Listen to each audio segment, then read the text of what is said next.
How does a story begin? Not the tales we read in books, but the real stories. The stories of cities and of empires. We like to imagine they begin with a spark of light, a noble idea, a cornerstone laid in hope and promise. But some stories, the ones that last for 1,000 years, the ones that leave scars on the face of the world, they often begin in darkness. They are born from a wound, and the story of Rome begins with a scream. Before the marble and the legions, before the Caesars and the Senate, there was only the land. 7 hills, like sleeping giants, shrouded in the mists that rose from a wild, indifferent river. This was not the heart of a future empire. It was a wilderness, tangled and damp, a place of wolves and whispering reeds. A place where gods were ancient, nameless things, felt more than they were seen. In this wilderness, a basket drifts on the cold currents of the river, Tiber. Inside, 2 infants, no more than a few days old. They are the sons of a Vestal virgin, a priestess sworn to chastity, and a god, the god of war himself. Their very existence is a crime, an unforgivable stain on the honor of their royal house. The king, their great-uncle, fears them. He fears the prophecy that they will one day usurp him. And so, he has condemned them to the oldest and cruelest of fates, exposure, left for the river, the hunger, or the beasts to claim. The basket snags in the roots of a wild fig tree at the base of the Palatine Hill. The river recedes, leaving them stranded between the water and the woods. Their cries are thin, lost in the vast emptiness. This is where their story should have ended. A forgotten tragedy, swallowed by the silence of the wild. But something else was listening. From the shadows of the Lupercal, a cave held sacred for reasons even then lost to time, a creature emerges, a she-wolf. Her eyes hold the cold fire of a predator. She is hunger. She is instinct. She is the untamed spirit of this land. But when she finds the 2 crying infants, something shifts. The huntress becomes a protector, in an act that defies all logic, all nature. The she-wolf does not devour the children of men. She nurses them. She gives them her milk and her warmth, shielding them with her own savage body. Was this merely a freak of nature? A strange, benevolent glitch in the brutal code of the wild? Or was this the hand of their father, Mars, reaching down to protect his sons? The Romans themselves were never sure. They only knew that their founders were suckled not on human kindness, but on the fierce, feral milk of a wolf. They were children of the wild first, and men second. And that changes things. It leaves a mark on the soul. The boys, Romulus and Remus, are eventually found by a shepherd who raises them as his own. They grow into men of unnatural strength and charisma. They are natural leaders, but there is a wildness in their hearts, a shadow of the wolf that saved them. They learn the truth of their divine parentage and their stolen birthright, and in a storm of vengeful violence, they return to their home city, kill the king who condemned them, and restore their grandfather to the throne. But their ambition is too large to simply serve another king. They decide they will found their own city, near the very spot where the she-wolf found them. Here, the story turns from miracle to rivalry. The brothers, once united in survival, are now divided by ambition. Both wish to be king. Both believe they are destined to rule. To settle the dispute, they turn to the gods. They agree to perform a sacred ritual of augury, an attempt to read the divine will in the flight of birds. It is a contest of faith and fate. Remus climbs the Aventine Hill, Romulus the Palatine. They each mark out a sacred space and wait, scanning the empty sky for a sign. The air is thick with tension. The fate of a city yet to be born hangs on the wings of a bird. Then, it happens. 6 magnificent vultures, dark shapes against the pale sky, circle above Remus on the Aventine Hill. It is a powerful omen. The number 6 is strong, a sign of divine approval. A triumphant shout echoes from his hill. The matter is settled. He will be king. But as his shouts fade, A deeper silence falls over the Palatine Hill. Romulus has not moved. He continues to stare into the sky. And then they appear, not 6, but 12. A full dozen vultures, circling directly over his head, a number of almost unthinkable power.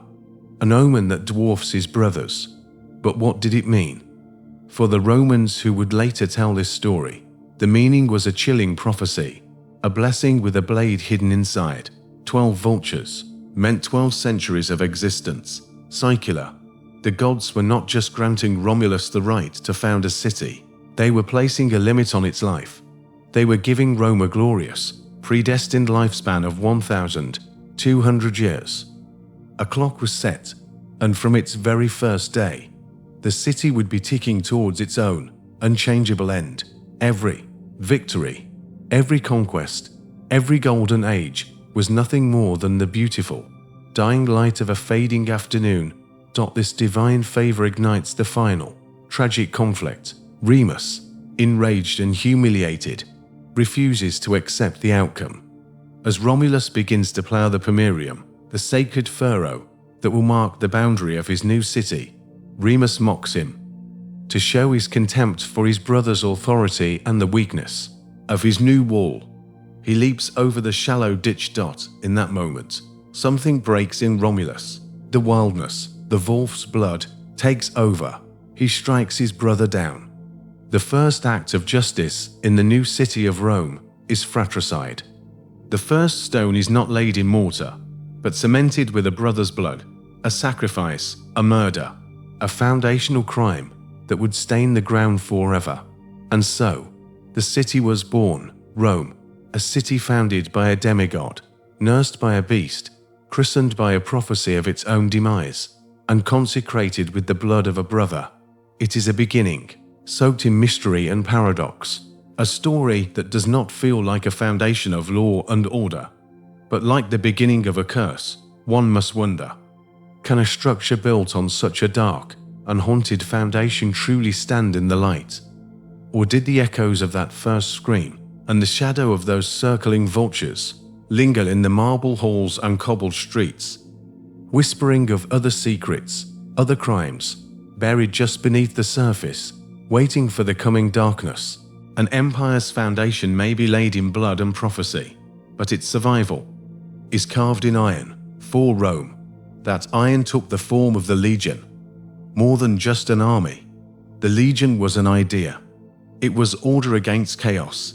It was discipline against savagery. It was a machine of conquest, relentless and seemingly invincible, that carried the light of Roman civilization into the world's darkest corners. A legion could not be broken.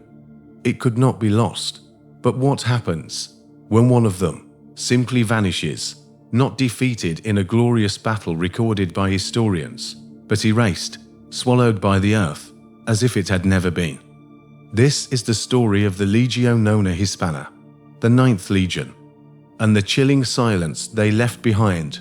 Our journey takes us north, far from the sun-drenched hills of Italy, to the edge of the known world, to a place the Romans called Britannia.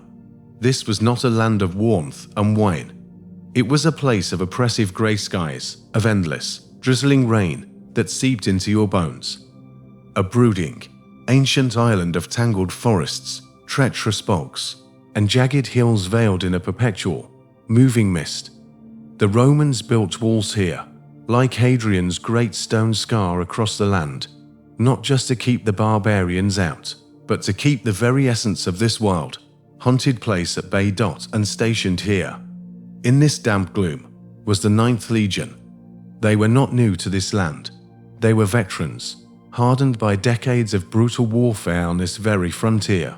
Their standard, the eagle, had flown over burning villages and blood-soaked fields. They were the legion that had helped crush the rebellion of the Iceni queen, Boudica, decades earlier. They had participated in the razing of her cities, the slaughter of her people, and the desecration of the druidic sacred groves. They knew this land's hatred for them intimately. They had earned it. They were over 5,000 men, elite infantry, skilled auxiliaries, master engineers. A self-contained city of iron and leather, discipline and death. Their fortress was at Ebricum, the city we now call York. And it was from here, sometime around the year 117 AD, that the 9th Legion marched north. The highlands of Caledonia, what we now call Scotland, were seething with rebellion. The tribes of the north, the Picts, the Painted Ones, refused to bend the knee to Rome. They were a people as wild and unforgiving as the land itself. And so, the 9th was dispatched to do what it did best, to pacify, to punish, to bring order with the sword. Imagine that final march. 5,000 men, a river of steel and red tunics, moving through the green, rolling hills. The air grows colder. The sky, a permanent shade of slate. The mist begins to gather, first in the valleys, then clinging to the columns of marching men, muffling the rhythmic tramp of their hobnailed sandals, the jangle of their gear. It coils around them like a living thing, a shroud that swallows. Light and sound, they march past the final Roman outposts. They march into the lands that do not appear on any Roman map. They march into the fog. And then, nothing. A profound and unnerving silence falls over the historical record. The meticulous Roman scribes, the governors who documented every bushel of wheat and every minor skirmish, they say nothing more. The 9th Legion is never mentioned on an active duty roster again. There is no official report of a great battle, no triumphant dispatch from a victorious general, no somber eulogy in the Senate for a legion lost in glorious combat. It is as if a hand reached down and wiped 5,000 of the Empire's best soldiers off the face of the earth. Their fortress at Ebricum was eventually garrisoned by another legion. The 6th, the 9th, was simply gone. For centuries, historians have tried to fill this void with logic. The most common theory is a simple, if catastrophic, military defeat. They believe the 9th marched into a perfectly laid trap, that the Pictish tribes, using their knowledge of the treacherous terrain, lured the legion deep into the highlands, separated them, and annihilated them in a brutal, running battle. A guerrilla war fought in the mud and the mist against a ferocious enemy that gave no quarter. The defeat would have been so absolute, so humiliating, that Rome itself chose to bury the story, to strike the legion from the records, and never speak of it again, rather than admit that its invincible machine could be so utterly broken by painted savages in the fog. It is a plausible theory, but it doesn't account for the feeling, the deep, unsettling wrongness of it all. It doesn't account for the other whispers that have echoed down through the centuries, whispers that speak not of tactics and ambushes, but of a curse. Could it be that the land itself finally took its revenge? Remember Boudica? Remember the burning groves and the slaughtered druids? The Romans believed that certain places held a spirit, a genius loci. They knew that desecrating a sacred site could have dire consequences. Had the 9th, in their brutal conquest, awakened something ancient and vengeful? Was their disappearance not a military defeat, but a supernatural reaping with the ghost of the warrior queen? Her rage finally coalescing, and for decades of simmering, rise from the soil to lead an army of spirits against the men who had destroyed her world. Perhaps the Picts were not fighting alone. Perhaps the mist that swallowed the legion was not mere weather. Perhaps it was an enchantment, a tool of the old gods of that island, blinding the Romans, confusing them, leading them not into an ambush of men, but to a place where the veil between worlds is thin, a place from which there is no return. Archaeology offers no comfort, only deeper mystery. There is no great battlefield littered with 5,000 Roman skeletons and their gear. The evidence is scant, spectral. A damaged silver eagle, the revered standard of a legion, was found in the town of Silchester, far to the south. Years later, some believe it is the lost eagle of the 9th, somehow carried from the field of a forgotten battle. But there is no proof. It is another whisper, another shadow. Ultimately, We are left staring into that same Caledonian mist. The Ninth Legion marched into it, a symbol of the power and certainty of the world's greatest empire. And they did not come back. They were an extension of Rome itself: order, discipline, logic.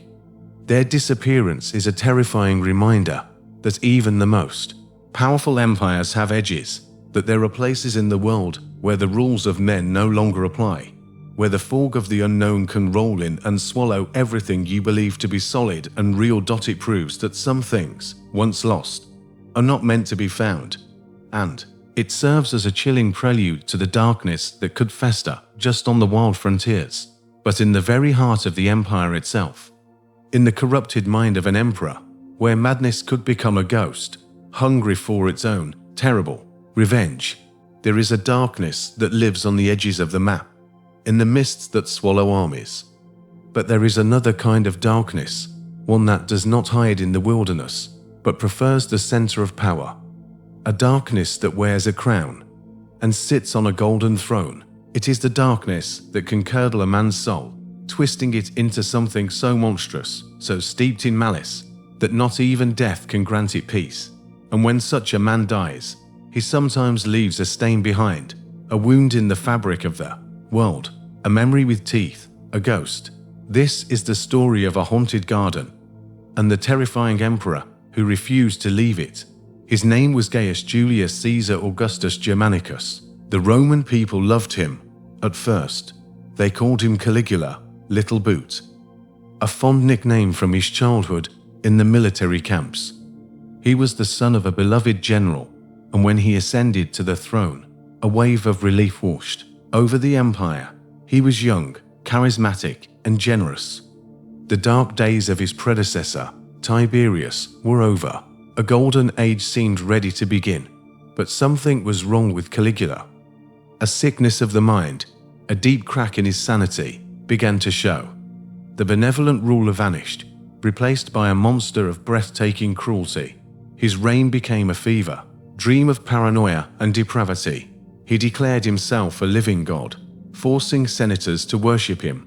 He engaged in brazenly incestuous relationships with his sisters, parading them before the public. He tortured men for sport, delighting in their agony. He built a 2-mile floating bridge across the Bay of Boya for no reason other than to ride his horse across it, defying a soothsayer's prophecy. He was a tyrant whose cruelty was matched only by his absurdity. He held conversations with the moon, inviting it into his bed as a lover. He threatened to make his favorite horse, Incitatus, a consul, the highest office in Rome, to the Roman people. Their emperor was not just feared, he was a source of deep, existential dread. His power was absolute, and his mind was broken. He was a living god, and he was insane. For 4 years, Rome was held hostage by his madness. An empire can only endure such a sickness for so long.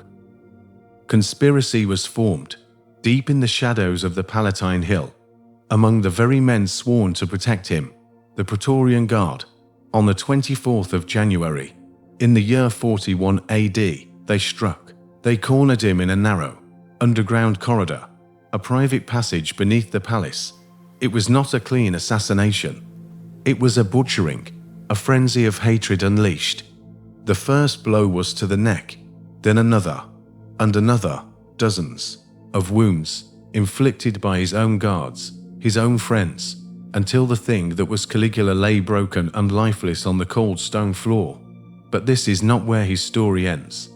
It is where the terror truly begins, according to Roman belief. For a soul to find its way to the underworld unrest, the body required proper funeral rites, a formal procession, a grand pyre, the collection of the ashes, and a final, reverent entombment. Caligula was denied this. Under the cover of night, his German guards, the only men still loyal to him, retrieved his mutilated corpse. With the help of his wife, Milonia, and a few attendants, they smuggled the body out of the palace. They took it to a private, walled estate on the outskirts of the city, a place of peace and beauty as the Lamian Gardens. There, in secret, they built a hasty, makeshift pyre. His body was only partially consumed by the flames before they were forced to bury what remained under a shallow layer of turf. An improper burial for an emperor, an insult to his spirit, and according to ancient belief, a guaranteed recipe for creating a restless, vengeful ghost. A Lima dot, and so it began. The Lamian Gardens, once a symbol of aristocratic peace, became a place of fear. The first to notice were the groundskeepers. They would hear footsteps in the empty villas at night. They would see lights moving through the manicured hedges where no one was walking. Then they began to see him, a figure, pale and terrible, wandering the paths where he was unceremoniously buried. The story spread through the city like a plague. Romans began to avoid the area after dark. The haunting was not a quiet, mournful presence. The ancient historian, Suetonius, writing decades later, recorded the sheer terror of the witnesses.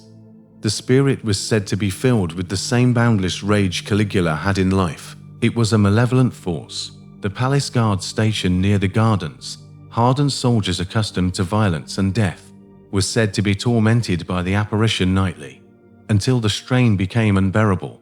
The city of Rome, which had celebrated the death of the man, was now being terrorized by his phantom. It was as if his evil was so profound, so absolute, that it had permanently poisoned the very ground where he was laid. His madness had leached into the soil, and it was not going to let go.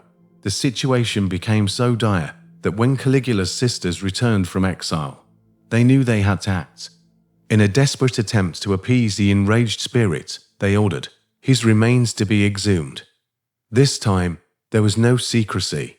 A great pyre was built. His bones were properly burned to ash, and with all the ceremony befitting an emperor, they were finally laid to rest in the grand mausoleum of Augustus. It was, in essence, a formal exorcism, a plea to the underworld, a final attempt to give the dead emperor the peace he was denied, and in doing so, to grant peace to the living. The historical records fall silent on the ghost after this. Perhaps it worked. Perhaps, with the proper rites finally performed, the spirit of Caligula was at last banished from the world of men. Or perhaps not. Perhaps some evils cannot be exorcised. Perhaps the ritual only quieted the ghost, but did not destroy it. We are left to wonder, was this a genuine haunting? A documented case of a human soul so vile it scarred a physical location? Or was it something else? Was it a mass delusion? A city so profoundly traumatized by a living monster that it could not believe he was truly gone, and so it projected his image onto the shadows of a garden. What is more terrifying? A single ghost, bound to a few acres of land, or the realization that the madness that created him, the lust for power, the profound cruelty, the worship of the self did not die with him, that it is a sickness that can lie dormant in the heart of any empire, waiting for its moment. A poison that can hide not just in a man, but perhaps even inside an object. A mysterious, beautifully crafted device with a purpose so alien, so unknown, that it whispers of a knowledge that history chose to forget. A ghost is a memory with a grievance. A lost legion is a question carved into the fog.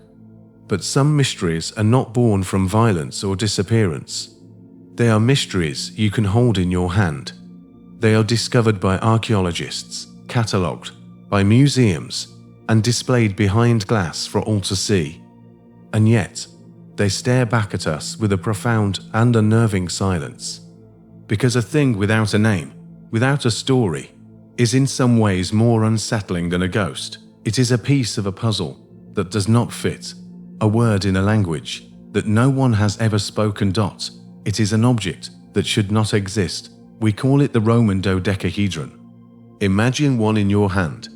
It is smaller than a fist, cast in bronze, unsurprisingly heavy. It is hollow. Its shape is a marvel of ancient geometry, 12 flat, pentagonal faces, each one perfectly formed. In the center of every face, there is a circular hole, but the holes are all of different sizes, following no obvious pattern. And at each of the 20 corners, where the faces meet, a small, decorative, not protrudes, like a tiny sphere. They are intricate, beautiful, and utterly baffling. Over 100 have been found, scattered across the northern frontiers of the Roman Empire. In the fields of Gaul, the forests of Germania, the damp earth of Britannia. They are found in the ruins of villas, in the graves of the wealthy, even in treasure hoards, buried alongside gold coins and precious jewelry. This tells us they were important, they were valued. And here lies the mystery. The Romans wrote about everything. Their literature details military strategy, farming techniques, political scandals, dinner party recipes, and the proper way to build an aqueduct. They were meticulous, obsessive record keepers. Yet in that entire, vast ocean of text, not a single Roman writer ever mentions this object. Not once. There is no name for it. No description of its use. No manual for its operation. It is a complete and total silence. A historical vacuum. It is as if a common, valued object, one important enough to be cast in bronze and buried with treasure, was a secret no one was allowed to write down. So, what was it for? The simplest theories are often the first to be explored. Some have suggested it was a candlestick holder, and indeed, wax residue has been found inside one or two examples. But the design is unstable. A candle placed in any of the holes would likely tip over or burn at a strange, uneven angle. It is an inefficient, overly complex design for such a simple task. Others have proposed it was a specialized tool, a gauge, for calibrating water pipes, perhaps, or a range-finding device for artillery, using the different-sized holes to measure distance. But no one has ever successfully demonstrated how it could perform these tasks reliably.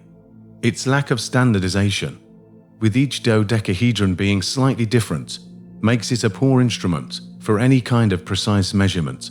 A recent theory suggests it might be a tool for knitting, a gauge to get the correct finger size for Roman gloves. It's an ingenious idea, but it feels too mundane, too simple for an object of such strange complexity and ornate design. The practical explanations all feel thin. They leave you with a sense of dissatisfaction. They do not explain the mystery of the silence. They do not explain why such a tool, whether 4 candles or 4 gloves, would need to be so geometrically perfect, so arcane in its appearance. To get closer to the truth, perhaps we must leave the world of the practical and step back into the shadows. We must remember where these objects were found. Not in the gleaming marble heart of Rome, but in the northern provinces. These were the wild places where Roman civilization was a thin veneer over ancient, local traditions. These were the lands of the Celts and the Germans, the lands of the Druids.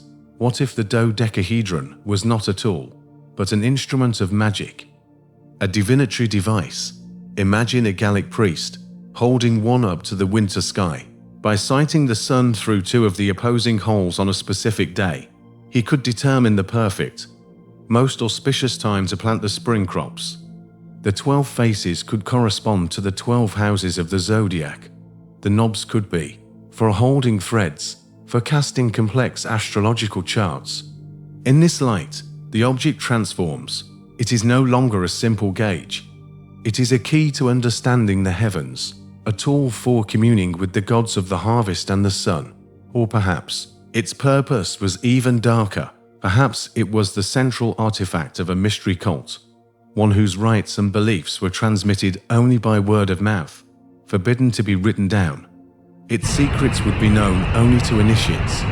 The dodecahedron could have been a symbol of their faith, a ritual focus, a key that proved one's membership in a secret society that flourished in the military camps and trading towns of the frontier. This would explain the silence. A secret, by its very nature, leaves no records. This possibility is the most unsettling. The thought that an entire belief system, one important enough to have its own beautiful, enigmatic tools, could flourish across the empire and then vanish so completely from history. It suggests a deliberate erasure. After Christianity became the state religion of Rome, The old pagan cults were ruthlessly suppressed. Their temples were destroyed, their followers were persecuted, their sacred texts were burned. What if the dodecahedron was a tool of one such cult? A cult so feared, so antithetical to the new order, that every mention of it, every blueprint for its strange devices, was systematically wiped from existence. The silence, then, is not an accident, it is a scar. It is the sound of a page being violently torn from the book of history. And so, the dodecahedron sits in its museum case, an orphan of the past. It taunts us with its silent, geometric perfection. It is a reminder that what we know of history is only a fragment of the story, that there are rooms in the palace of the past that are locked, whose keys have been lost, or perhaps deliberately thrown away. It forces us to ask a deeply disturbing question. What if this object was a key, not to a simple task, but to a body of knowledge? A system of belief so powerful, or so dangerous, that the Romans themselves decided it was better for us to forget. It makes one wonder, what other knowledge was deemed too perilous? What other books were burned? What other secrets were buried to keep them from future generations? A bronze device, lost to time, whispers of a forgotten purpose. But there are artifacts far more powerful and far more dangerous than anything cast in metal. There are things made of ink and parchment, of words and whispers, things that do not just record the past, but claim to hold the future. An empire that possesses such a thing holds a terrifying power, not just the power to rule the present, but the power to know the path ahead, and the terrible burden of trying to change it. For centuries, Rome possessed such an artifact, a collection of texts so sacred, so feared, that they were kept under lock and key, guarded by priests sworn to secrecy, and read only when the city faced its darkest hour. They were known as the Sibylline books. And this is the story of how Rome acquired them, and how it lost them forever. The story begins in the midst of legend. In the age of Rome's last king, Tarquinius Superbus, an old woman, a stranger, appeared at the gates of the city. She was ancient beyond imagining, her skin like wrinkled parchment, her eyes holding the deep, unsettling wisdom of one who has seen too much. She was the Sibyl of Cumae, a prophetess, an oracle who lived in a dark cave and breathed the vapors of the earth to see what was to come. She sought an audience with the king, and she came bearing a gift and a price. In her arms, she held 9 books, 9 papyrus scrolls, which she claimed contained the entire destiny of Rome, its triumphs, its disasters, its rise, and its fall. She offered them to King Tarquin for an exorbitant sum of gold. The king, a proud and arrogant man, laughed at her. He mocked the old woman and her price, dismissing her as a charlatan. In response, the Sibyl did not haggle. She did not argue. With an unnerving calm, she turned and threw 3 of the 9 books into a waiting fire. The scrolls cold, blackened, and turned to ash. Then she turned back to the king. 6 books remain, she said. The price is the same. The king was taken aback, his amusement turning to unease. Still, his pride would not let him yield. He refused her again. The Sibyl, her expression unchanging, tossed 3 more books into the flames, the collected wisdom of an age, the unwritten history of the world's greatest future empire, vanished in a plume of smoke. Now only 3 books remained. The Sibyl faced the king one last time. The price, she said, her voice a dry whisper, is still the same. A profound terror finally seized the king. He understood, in that moment, what he was seeing. This was not a trick. This was a truth so powerful, it did not need to bargain. He paid the full, original price, a king's ransom in gold. For the final 3 books, he had saved a fraction of his city's destiny. But he was left to be haunted for the rest of his days by the 2/3 he had allowed to burn, by the futures he had let turn to ash. The 3 surviving books were treated not as literature, but as a sacred and terrifying power. They were not placed in a library for scholars to study. They were sealed in a stone vault, deep beneath the mighty temple of Jupiter on the Capitoline Hill, the very heart of Rome, a special college of priests, 15 men of noble birth, were appointed their guardians. They were sworn to secrecy on pain of death. Their sole duty was to protect the books, and to consult them only on the express command of the Senate, and only in moments of the most dire national emergency, when a rain of stones fell from a clear sky. They consulted the books. When a plague decimated the population, they consulted the books. When Hannibal's armies were at the gates of the city, they consulted the books. The priests would descend into the vault, unroll the fragile, ancient scrolls, and search the cryptic Greek verses for guidance. The books did not offer simple predictions, they offered remedies. They prescribed the exact rituals, the specific sacrifices, needed to appease the angry gods and restore the divine order. They were Rome's ultimate fail-safe, a direct line to the will of heaven in a time of crisis. The original books, the ones purchased by King Tarquin, were lost when the Temple of Jupiter burned in 83 BC, but the idea of them had become so essential to the Roman soul that they could not bear to be without them. The Senate sent envoys across the known world to Greece, to Egypt, to Asia Minor, tasked with gathering any surviving Sibylline verses from other oracles. A new collection was painstakingly assembled, vetted, and then locked away in the same sacred vault. The future had been restored for another 400 years. This new collection guided the fate of Rome. But the world was changing. A new faith, Christianity, was washing over the empire, a faith with one God and one book. The old ways, the pagan gods and their cryptic oracles, were now seen as demonic, dangerous. In the late 4th century AD, a powerful Roman general named Flavius Stilicho, a devout Christian, held much of the power behind the throne. He saw the Sibylline books not as a safeguard, but as a blasphemous relic, a final bastion of paganism that was holding Rome back, chaining it to a dead past. In the year 405, he made a fateful decision. He ordered the books to be removed from their sacred vault. He ordered them to be brought out into the light of day, and then he ordered them to be burned. Imagine that final scene. The last link to the Cumean Sibyl, the last repository of Rome's thousand-year destiny. The final prophecies, painstakingly collected from around the world, all of it piled high and set ablaze. It was not an accident.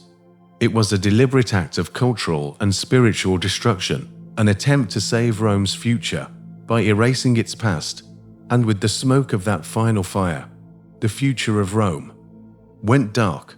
What was lost in those flames? What secrets did the books contain? Did they hold a prophecy of Rome's final collapse, a truth so terrible that a Christian general decided it was better for the people not to know? Was he trying to protect them from despair? Or was he trying to free them from a destiny he believed was cursed? By burning the books that claimed to hold the future, did Stilicho save Rome from a predetermined fate? Or did he simply extinguish the last lamp, plunging the empire into a darkness from which it would never emerge, leaving it to stumble blindly towards its own ruin, guided only by the whispers of secret cults and hidden gods who thrived in the growing shadows?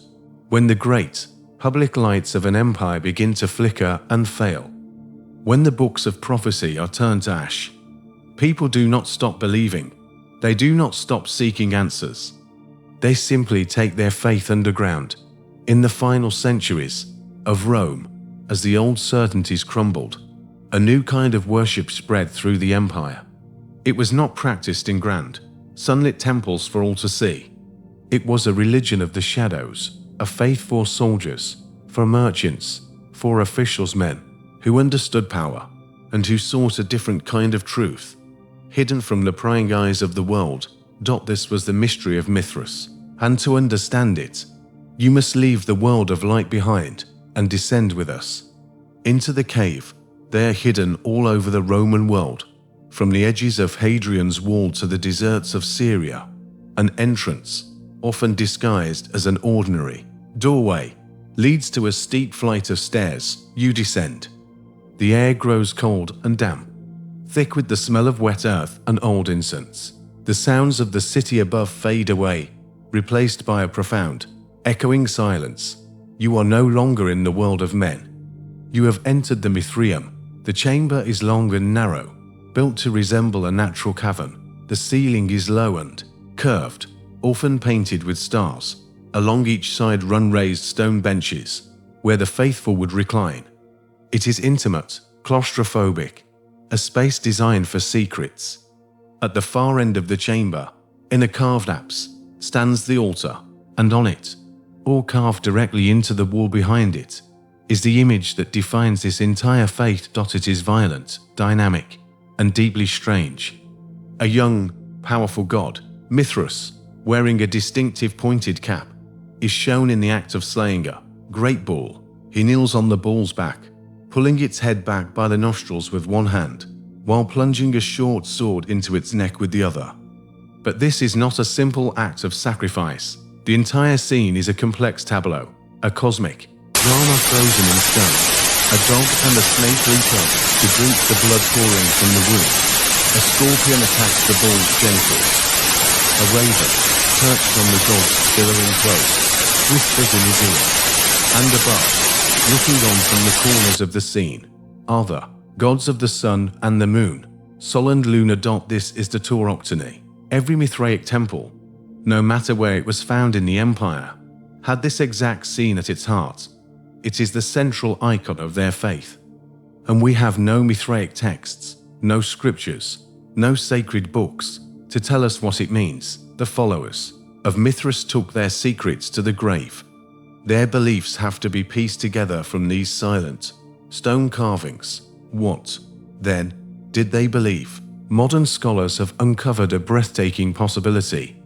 The Tauroctony is not a story. It is a star map. A map of the cosmos, not as it was, but as it was changing. In this theory, each figure represents a constellation. Mithras is Perseus, the bull is Taurus, the dog is Canis Minor, the snake is Hydra, the scorpion, Scorpius, the raven, Corvus. It is the sky, rendered in stone, and the act of killing the bull. It is thought to represent a staggering astronomical event, a discovery credited to the Greek astronomer Hipparchus, the precession of the equinoxes, the slow, 26,000-year wobble of the Earth on its axis, which causes the entire celestial sphere to shift over time. The killing of the bull symbolizes the end of the age of Taurus, which ended around 2000 BC, and the dawning of a new cosmic age, the age of Aries. The followers of Mithras, then, were not just soldiers and merchants, they were guardians of a profound secret. That Mithras was not just a god, but a being with the power to move the entire cosmos, to shift the heavens themselves. To gain this knowledge, an initiate had to undertake a difficult journey. There were 7 grades of initiation, a ladder of spiritual ascent that each member had to climb. You began as a Corax, a raven, then a Nymphus, a bridegroom, then a Miles, a soldier, a Leo, a lion, a Perses, a Persian, a Heliodromus, a sun runner, and finally, you could become a Pater, a father, the highest rank in the cult. Each level was protected by a specific planet, unlikely involved ordeals, tests of courage and loyalty, all conducted in the flickering torchlight of the cave. On the stone benches, these initiates would gather for their most sacred ritual, a communal feast, sharing bread and wine. They recreated a mythical feast between Mithras and the sun god, Sol, after the bull had been slain. It was a bond of brotherhood, a secret supper that united these men from all corners of the empire in a shared, hidden truth. For nearly 300 years, this faith flourished in the shadows, a major rival to another, fast-growing religion, Christianity. But as the Christian church grew in power, its tolerance for rivals waned.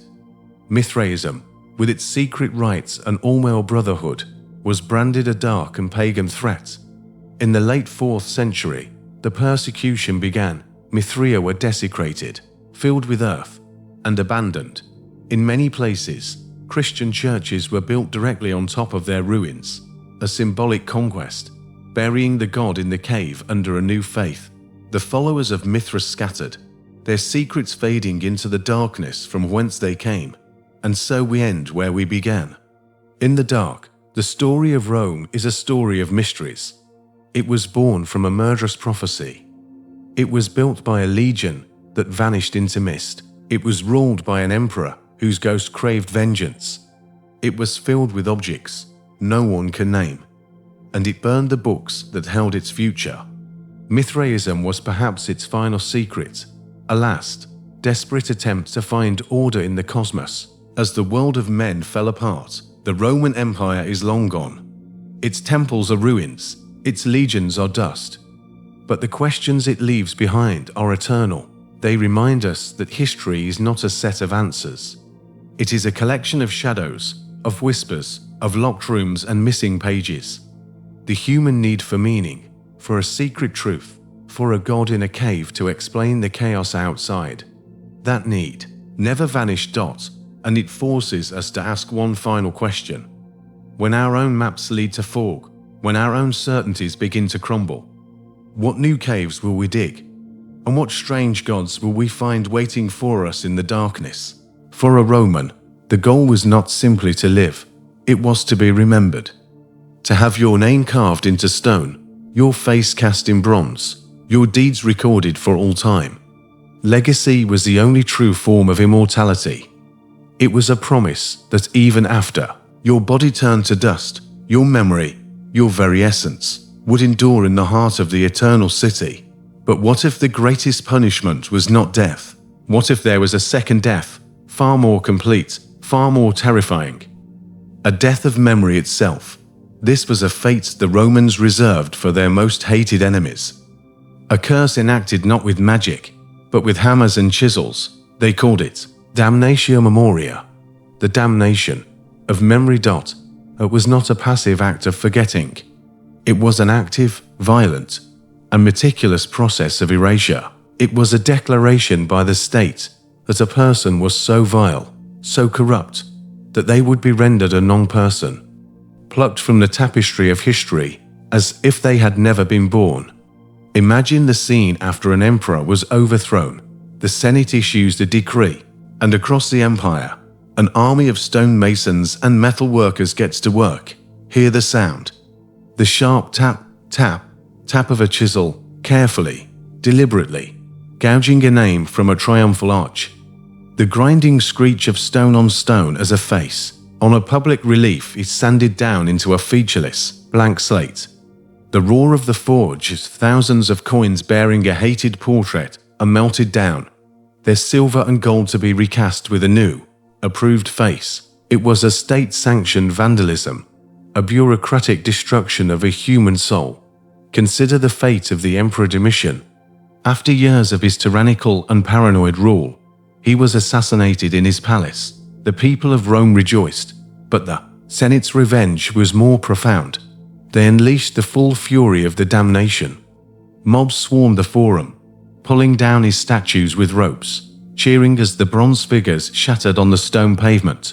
Messengers were dispatched to the farthest corners of the empire, from the deserts of Syria to the misty shores of Britain, carrying the order: destroy him, obliterate him, leave no trace. His name was scraped from papyrus documents. His laws were repealed. His image was removed from every public and private space. For a time, it must have seemed as if it had worked, that the man who had terrorized Rome for 15 years was finally, truly gone. But the curse had an even darker, more intimate application. It could be wielded not just by the state against a tyrant, but by a brother against a brother. After the death of Emperor Septimius Severus, power passed to his two sons, Caracalla and Geta. They hated each other. Their rivalry poisoned the palace, until finally, Caracalla could bear it no longer. He arranged a meeting in their mother's apartments, a supposed reconciliation, and there, in his own mother's arms, Geta was murdered by assassins, dying as he clung to the woman who gave him life. Caracalla's crime was monstrous, but his next act was In some ways, even crueler, he subjected his own brother to damnatio memoria. He declared it a capital crime to even speak Geta's name. He ordered his image destroyed everywhere. And he forbade their mother, Julia Domina, from showing any sign of mourning for her murdered son. She was forced to sit in the imperial court, smiling, while her heart was breaking, lest she to be punished for remembering the boy she had lost.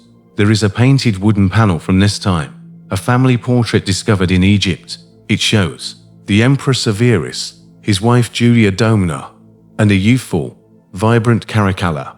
Next to them is a ghastly, smeared void, a circular space where a face once was, now violently scraped away, leaving behind nothing but raw wood and a few flecks of paint. This is where Geta was, erased by his own brother, a ghost in his own family portrait. And here, we discover the great, paradoxical failure of the damnation of memory. In trying to create an absence, the Romans inadvertently created a new, more haunting kind of presence. You cannot simply erase a person from a sculpture carved with 4 figures. You can only create a headless statue. You cannot chisel a name from a list without leaving a strange, rectangular scar in the stone. These are not empty spaces. They are wounds in history. When you walk through the ruins of the Roman Forum today, you can feel them. A blank spot on an inscription screams louder than any name. A recarved face on an arch, its features slightly misaligned with the body, draws the eye more than any pristine original. The Romans thought they were destroying a memory. Instead, they immortalized their own hatred. They created ghosts in the marble, figures defined only by the violence of their removal. For a Roman noble, whose entire existence was a performance meant to secure a place in history, this was the ultimate terror, to know that no matter what you achieved, no matter how many monuments you built, the state held the power to unmake you after your death, to turn your life's work into a blank space, a cursed, unforgotten name. It was the promise of absolute oblivion. The curse was an act of supreme power, but it revealed the limits of that power. It proved that you can smash a statue, but you cannot destroy a story. You can only transform it into a mystery. It showed that the most brutal, public acts of erasure can still leave a whisper behind. But it begs a question. While the state used hammers and chisels for its noisy, public damnations, what of the other erasures? The quieter ones, the ones that left no recarved stone, no scraped portraits. The ones that required not a mob, but a single, trusted servant, a method of removal that left no trace at all, except for a cold body, and the faint, sweet smell of almonds in a cup of wine. There are many ways to erase a person. A hammer and a chisel can shatter a statue. A decree from the Senate can damn a memory, but these are loud, public acts, born of rage. There is another method of erasure, a quieter one. It is silent, patient, and intimate. It leaves no mark on stone, no scar in the historical record. It requires no army, only a steady hand. It is the art of the poisoner, and in the paranoid, whispering heart of imperial Rome, one woman was its undisputed master. Her name was Locusta, and she was not merely a killer. She was the state's most valuable and terrifying secret weapon. She came from Gaul, a land the Romans viewed with a mixture of contempt and fear, a place of dark forests and ancient tribes who knew the secrets of the earth, which roots could heal, which fungi could madden, and which leaves, when crushed just so, could stop a human heart. When Locusta arrived in Rome, she was already a known criminal, condemned for her dark craft. She was imprisoned, destined for execution. A footnote in the city's vast register of crime. But in Rome, even a prisoner in a dungeon can be an asset. If their skills are unique enough, the Empress, Agrippina the Younger, was a woman of terrifying ambition. She was the wife of the aging Emperor Claudius, but her goal was to see her own son from a previous marriage, a young man named Nero, placed upon the throne. The emperor, her husband, was simply in the way. Agrippina needed a death that looked like anything but a murder, a death that could be blamed on old age, or gluttony, or the will of the gods. And so, she sent for the poisoner in the dungeon. A pact was made in the shadows. Locusta was promised her freedom. In return, she would provide a masterpiece. The scene was an imperial banquet. Claudius, a man of legendary appetite, was presented with a dish of his favorite delicacy, mushrooms. Upon one of the most succulent specimens, Locusta's creation was sprinkled. A poison so subtle, so carefully crafted, that it was tasteless, odorless. The emperor ate with relish. The effects were not immediate. That was Locusta's genius. The poison worked slowly, producing symptoms of indigestion and distress that mimicked the emperor's own frequent ailments. He was carried to his chambers, groaning. His long, agonizing death through the night was attributed to natural causes. The empire mourned, and Nero, Agrippina's son, became emperor. But the ghost of Claudius had left a son of his own, Britannicus, the true heir to the throne. The boy was a living threat to Nero's legitimacy. Once again, the whispers went out to Locusta. The first attempt was a failure. The poison, administered by a servant, was too weak. It only made Britannicus violently ill. Nero was enraged. The Roman historian Tacitus tells us that the emperor himself went to Locusta's cell and beat her, accusing her of holding back, of protecting her reputation, other than serving his will. He demanded a new poison, one that would kill as swiftly and surely as a sword. Forced to perfect her art under threat of torture, Locusta delivered her magnum opus. The stage was another dinner party. The imperial court gathered in full view. Every eye was on the imperial family. Britannicus was served his wine by a trusted taster, a standard precaution. But the wine had been deliberately served scalding hot. The boy recoiled and asked for cold water to be added to his cup. And in that simple act, the trap was sprung. The water that was added contained Locusta's new poison, colorless, odorless, instantaneous. Britannicus lifted the cup to his lips and took a sip. In moments, his breath caught in his throat. He collapsed, convulsing, foam on his lips. As the court erupted in panic, Nero remained calm. He coolly assured the guests that it was merely an epileptic fit, an ailment the boy had suffered from since childhood. The dinner party continued, and the body of the true heir to Rome was carried out of the room, another victim of a silent, perfect crime. Locusta's success did not earn her a quiet retirement. It made her indispensable. Nero pardoned her of all her crimes. He granted her vast country estates, and in the most sinister act of all, he began sending pupils to her. He had created the first state-sponsored academy of toxicology. Locusta, the convicted criminal, was now a teacher, her dark arts an official, if secret, instrument of the regime. Imagine the terror of living in that court, knowing that every meal, every cup of wine, could be your last, knowing that the emperor had an artist of death on retainer, ready to erase anyone who became an inconvenience. The true mystery of Locusta is the knowledge that died with her. What were these concoctions? The Romans knew of hemlock, of nightshade, of arsenic, but her poisons were said to be different, more complex, more undetectable.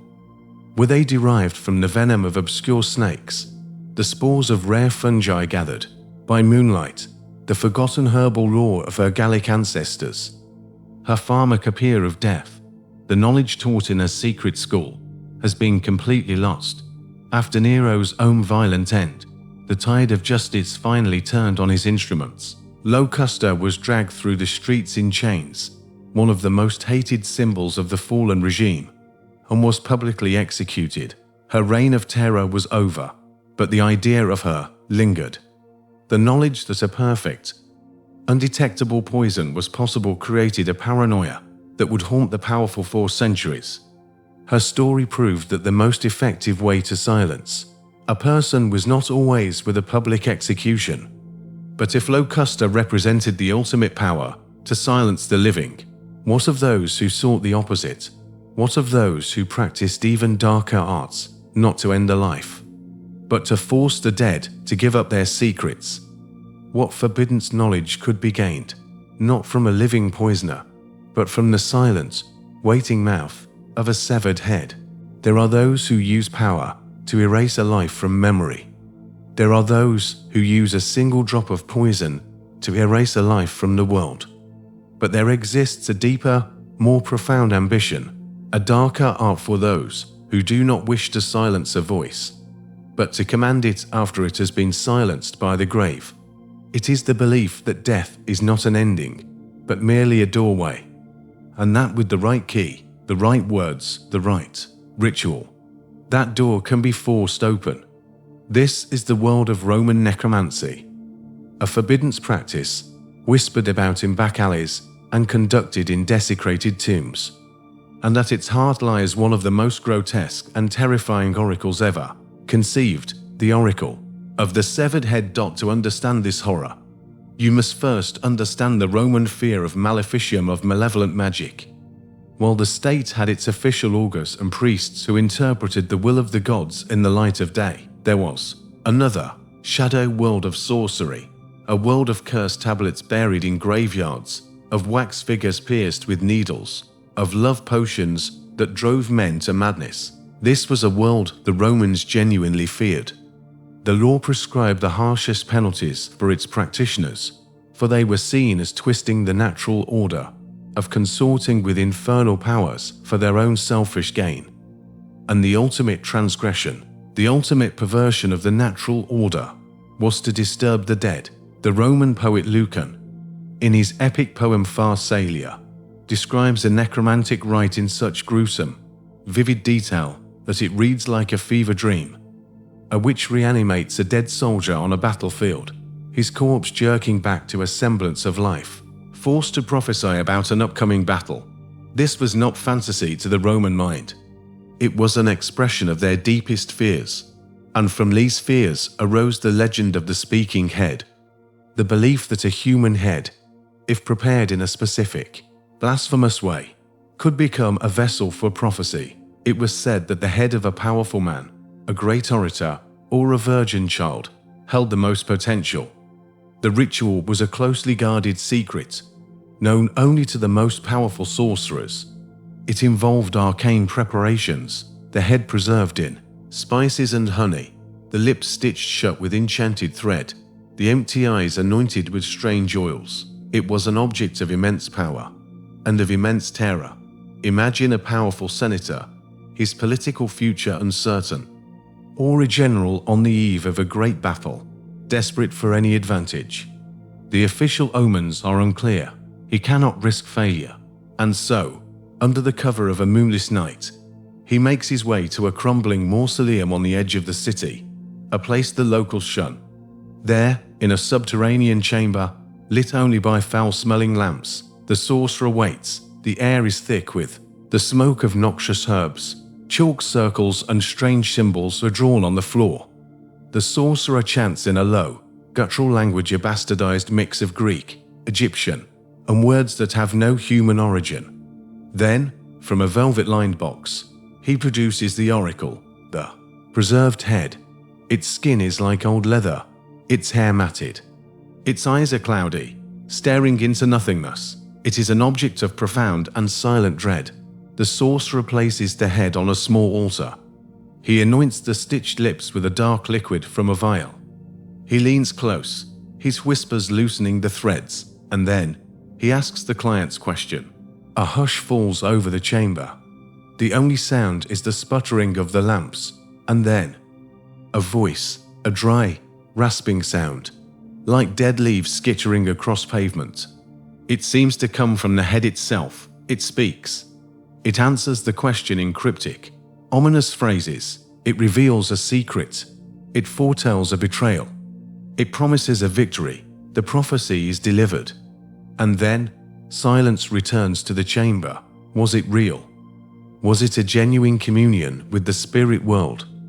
Or was it an elaborate, terrifying hoax? Perhaps the sorcerer was a master of ventriloquism. Perhaps a hidden tube ran to a Confederate in another room.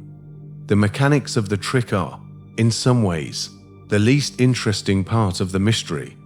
The true question is, what did the client believe in a world soaked in superstition, a world without the comforting logic of modern science? To witness such a thing would be to witness a miracle.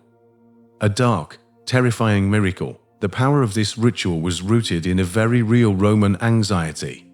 The fear of beheading was not just a fear of death, but of what came after.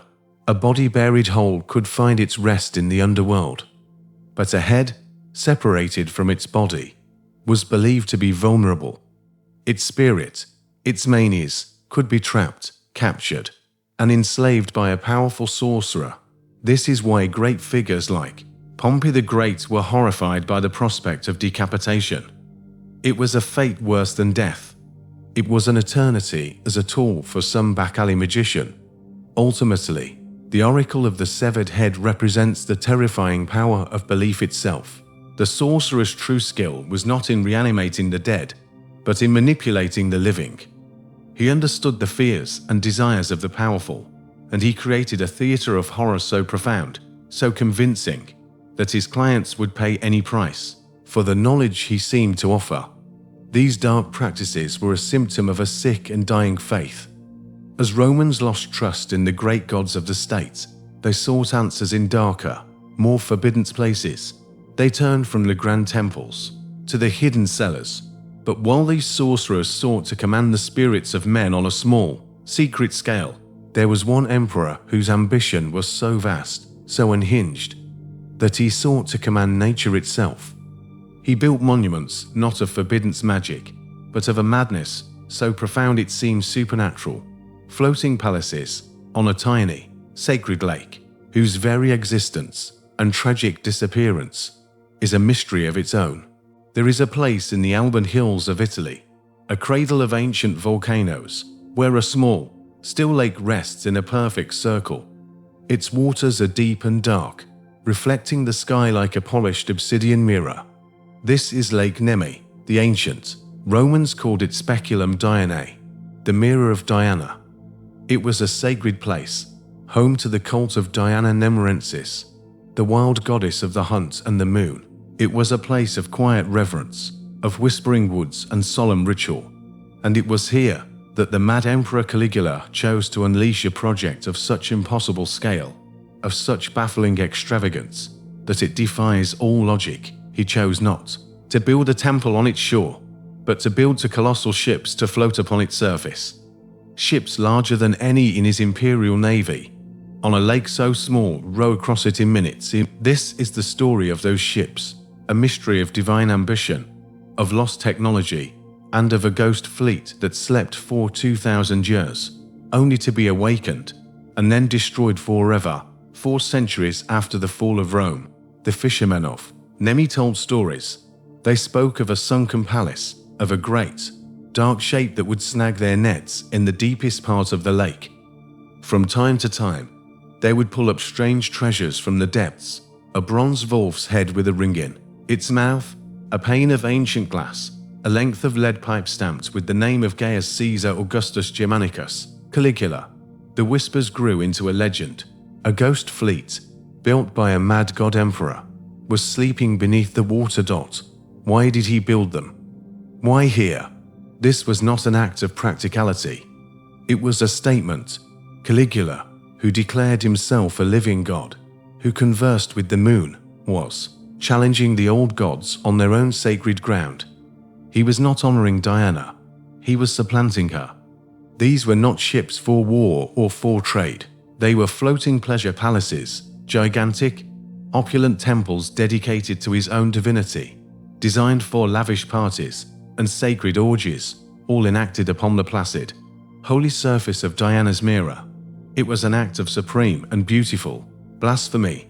After Caligula's assassination, his memory was damned, and his magnificent ships, stripped of their treasures, were deliberately scuttled, sent to the bottom of the sacred lake, where they were lost to history, becoming nothing more than a local legend. And there they remained for nearly 2,000 years, until the 1920s, when another man with imperial ambitions, the Italian dictator Benito Mussolini, became obsessed with the legend. He saw himself as the heir to the Caesars, and he ordered the recovery of Caligula's lost fleet. What followed was one of the most audacious feats of archaeological engineering ever attempted. They did not send divers down with ropes. They decided to wake the giants by draining the entire lake. An ancient Roman tunnel, an emissary from the time of the ships themselves, was cleared and reopened. Great pumps were brought in, and the slow, arduous process began. Inch by inch, foot by foot, the water level of the volcanic crater began to drop. 4 months, the world watched and waited. And then, slowly, majestically, emerging from the dark mud and the receding water, the impossible ships began to appear, to colossal, timber skeletons, black and slick, rising from their 2,000-year slumber. It was a resurrection. What they found stunned the world. These were not crude barges. They were technological marvels, far more advanced than anyone had believed possible. The larger of the two was over 240 feet long. Their massive hulls were sheathed in lead to protect them from woodworm. Their decks were paved with exquisite, multicolored marble and glass mosaic tiles. They found bronze railings, marble statues, and lengths of lead pipe that formed a complex plumbing system for hot and cold running water, supplying onboard kitchens and grand heated baths. They discovered hand-cranked bilge pumps to remove water from the hull.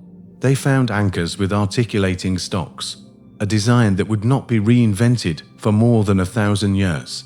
Most baffling of all, they found evidence of what appeared to be a ball-bearing system, a rotating platform, likely for a magnificent statue, a technology that was not supposed to exist in the ancient world.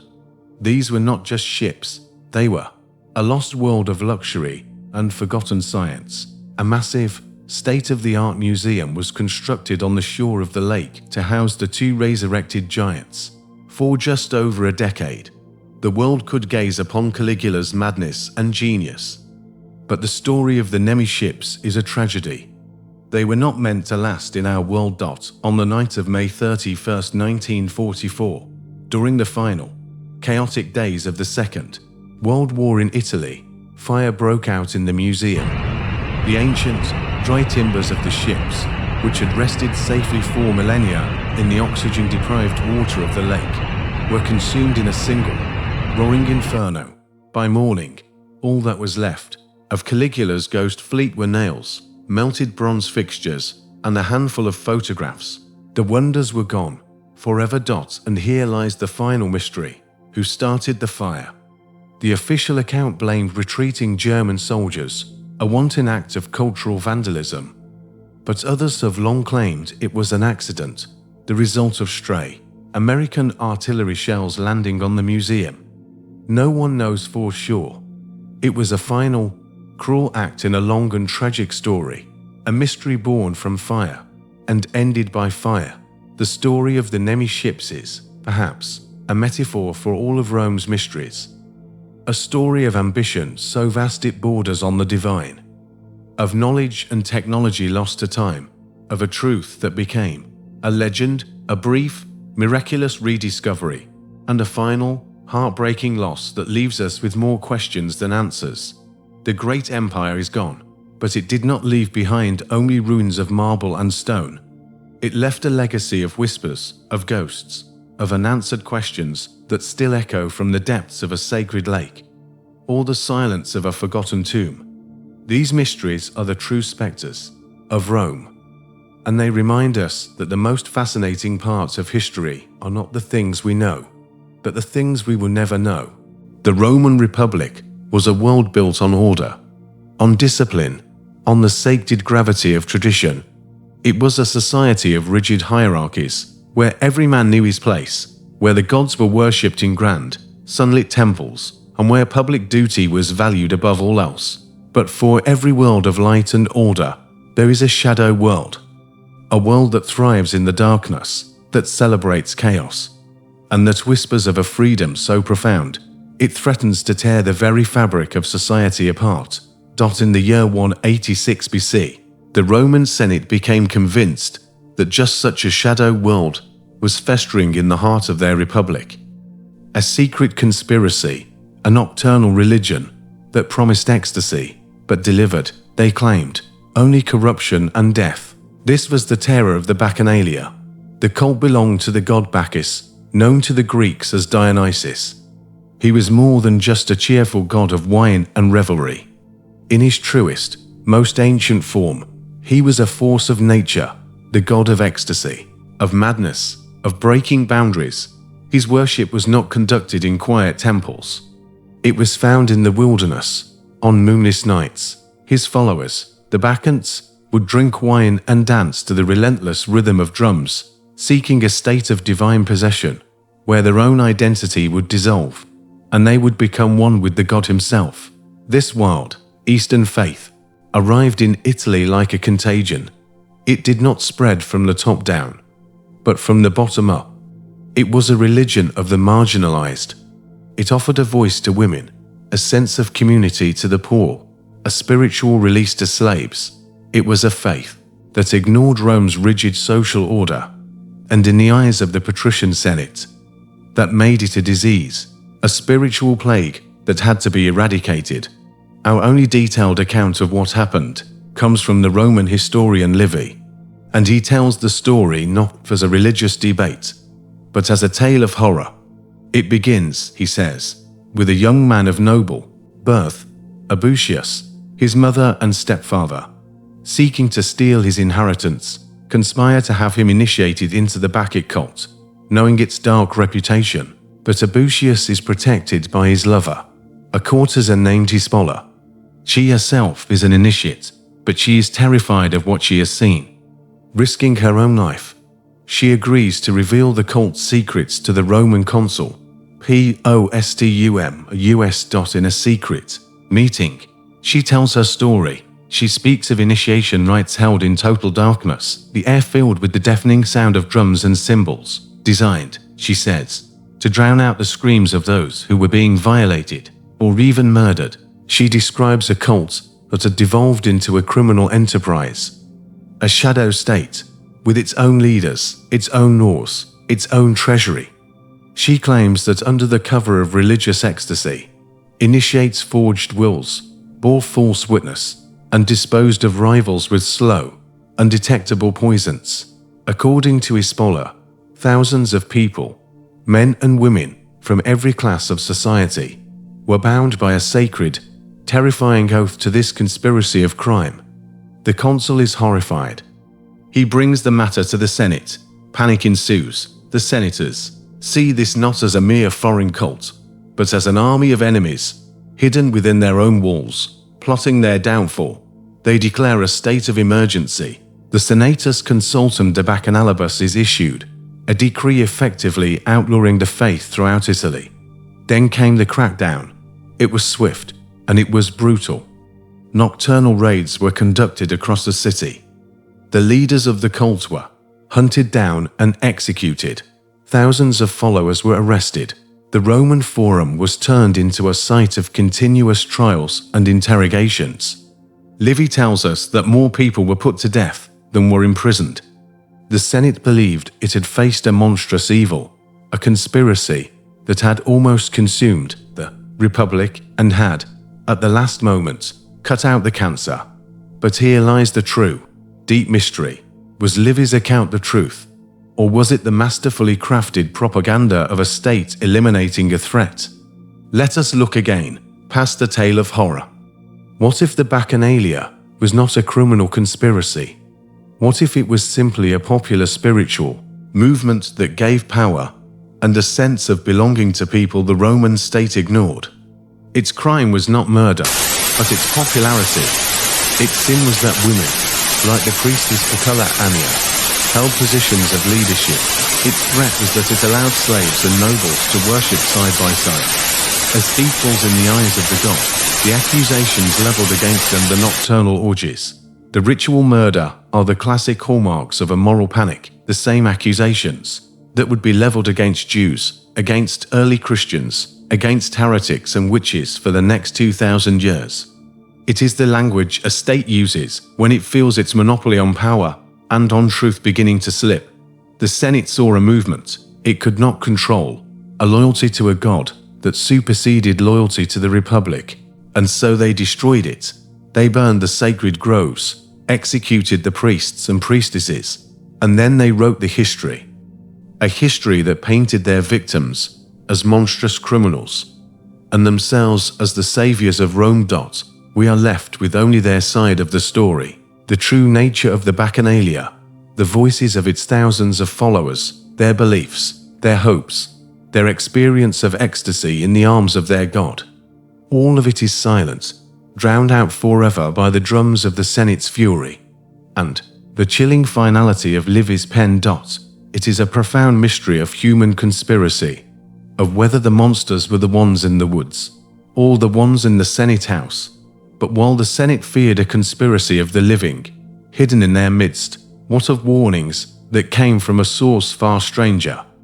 What happens when there is no conspiracy at all, just a lone, disembodied voice, crying out a prophecy of doom from an empty street, and an entire city simply refuses to listen?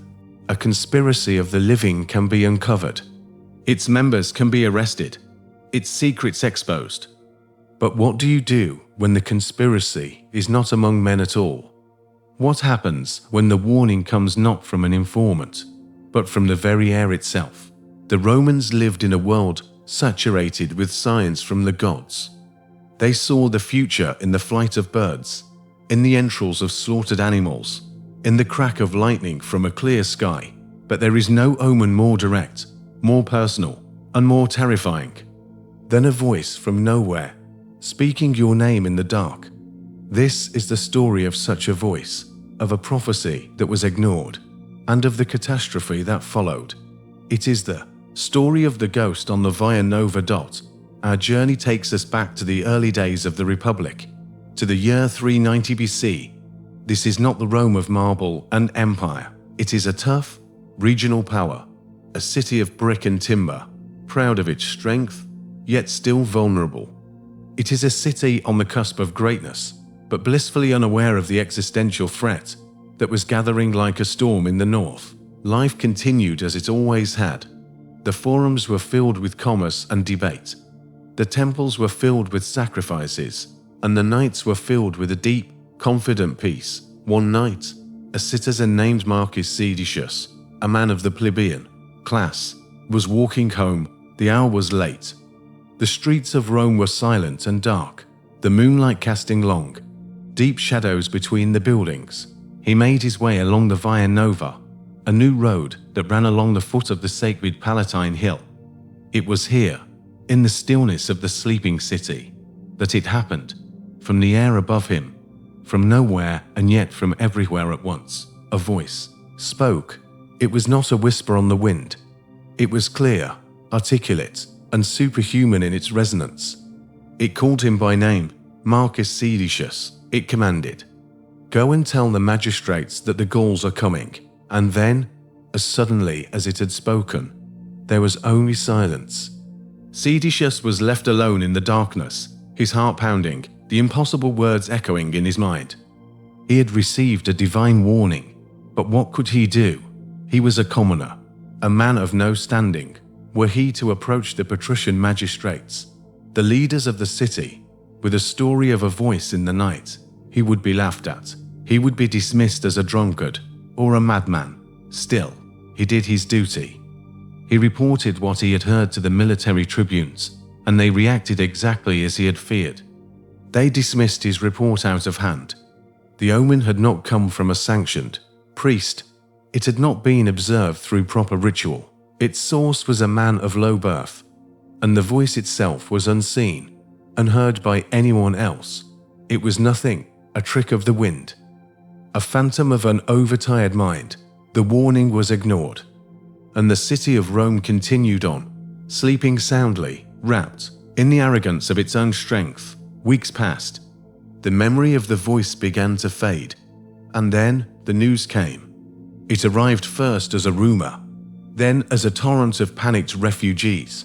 A vast host of Gallic tribes, A river of iron and savagery under a chieftain named Brennus had swept down from the north. They had crossed the Apennines and were marching through Etruria, leaving a trail of destruction in their wake. A Roman army, confident in its discipline, marched out to meet them at the river Allia, just a few miles from the city. The battle was a catastrophe. The Roman legions were not just defeated, they were annihilated. The Gallic charge shattered their lines, and the disciplined soldiers of the Republic broke and fled. It was one of the darkest days in Roman military history. The news of the defeat reached Rome, and the city descended into chaos.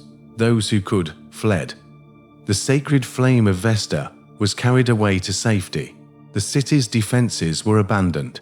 A small garrison retreated to the high, defensible rock of the Capitoline Hill to make a last stand. The rest of the city was left to its fate. The old senators, men who had held the highest offices of the Republic, made a strange and solemn decision. They put on their finest robes, took their seats of office in the forum, and waited. The Gauls arrived to find the city gates open, the streets eerily silent. They poured into the city, and when they reached the forum, they found the old men, sitting motionless and silent in their ivory chairs, like statues of their ancestors. For a moment, the warriors were awestruck. Then, the slaughter began. The city was sacked. For 7 long months, Rome was occupied, looted, and burned. The city that had ignored the prophecy was now being consumed by it. The voice had been right. When the Gauls finally left, bribed with £1,000 of gold to abandon the ruined city, the survivors returned. They were consumed by a deep and profound guilt. They remembered the voice on the Via Nova. They remembered the warning of Marcus Seditius. They realized that their defeat was not just a failure of arms, but a failure of faith. Their pride had deafened them to the will of the gods, and so, as an act of atonement, they sought out the very spot on the Via Nova where the voice had been heard. There, they built an altar, and later, a small temple. They dedicated it to a new deity, a god born from their own regret, Ius Locatius, the speaking announcer, the god of the disembodied voice. It was a monument to the warning they were too arrogant to heed. We are left with the mystery. What was the voice that spoke to Marcus Seditius that night? Was it the spirit of a city founder, a ghost walking the ancient streets? Was it a minor, forgotten god of the place, making his presence known? Or was it something else entirely? A mass hallucination, born from the collective, subconscious fear of a gathering threat. The source of the voice is a ghost. It came from the air, and to the air it returned, leaving behind only its chilling, fulfilled prophecy. It is a terrifying lesson. A reminder that sometimes the most important warnings come from the most unexpected of places, and that the greatest threat to any great power is not the enemy marching towards its gates, but the pride that prevents it from listening. While this voice offered a warning of a coming death, some men sought not to heed such warnings, but to conquer death itself. What if a man, a great enemy of Rome, could master death's most subtle agent, poison, by creating a legendary, secret elixir, a universal antidote to all things that kill? In the gilded halls of power, in the age of emperors and kings, there was a fear more pervasive than the assassin's dagger or the enemy's sword. It was the fear of the invisible threat, the fear of the wine cup, the trusted servant, the celebratory feast. It was the fear of poison. A single drop, tasteless and odorless, could unravel a dynasty. It was a coward's weapon, a ghost in the goblet. But while most rulers lived in constant fear of this threat, one man decided to face it. He did not seek to avoid poison, he sought to conquer it, to master it so completely that it held no power over him. He was a king, a brilliant and relentless enemy of Rome, and his obsession would give birth to one of the most mysterious and sought-after formulas in the ancient world.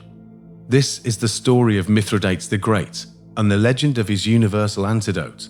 His name was Mithridates VI, king of Pontus, a wealthy kingdom on the shores of the Black Sea. He was not a simple barbarian king. He was a scholar, a linguist who could speak over 20 languages, and a man possessed of a fearsome intelligence. He was also a man forged by paranoia. As a boy, he witnessed his own father's assassination by poison at a banquet. The event infected his mind. He saw the subtle threat everywhere. He trusted no one.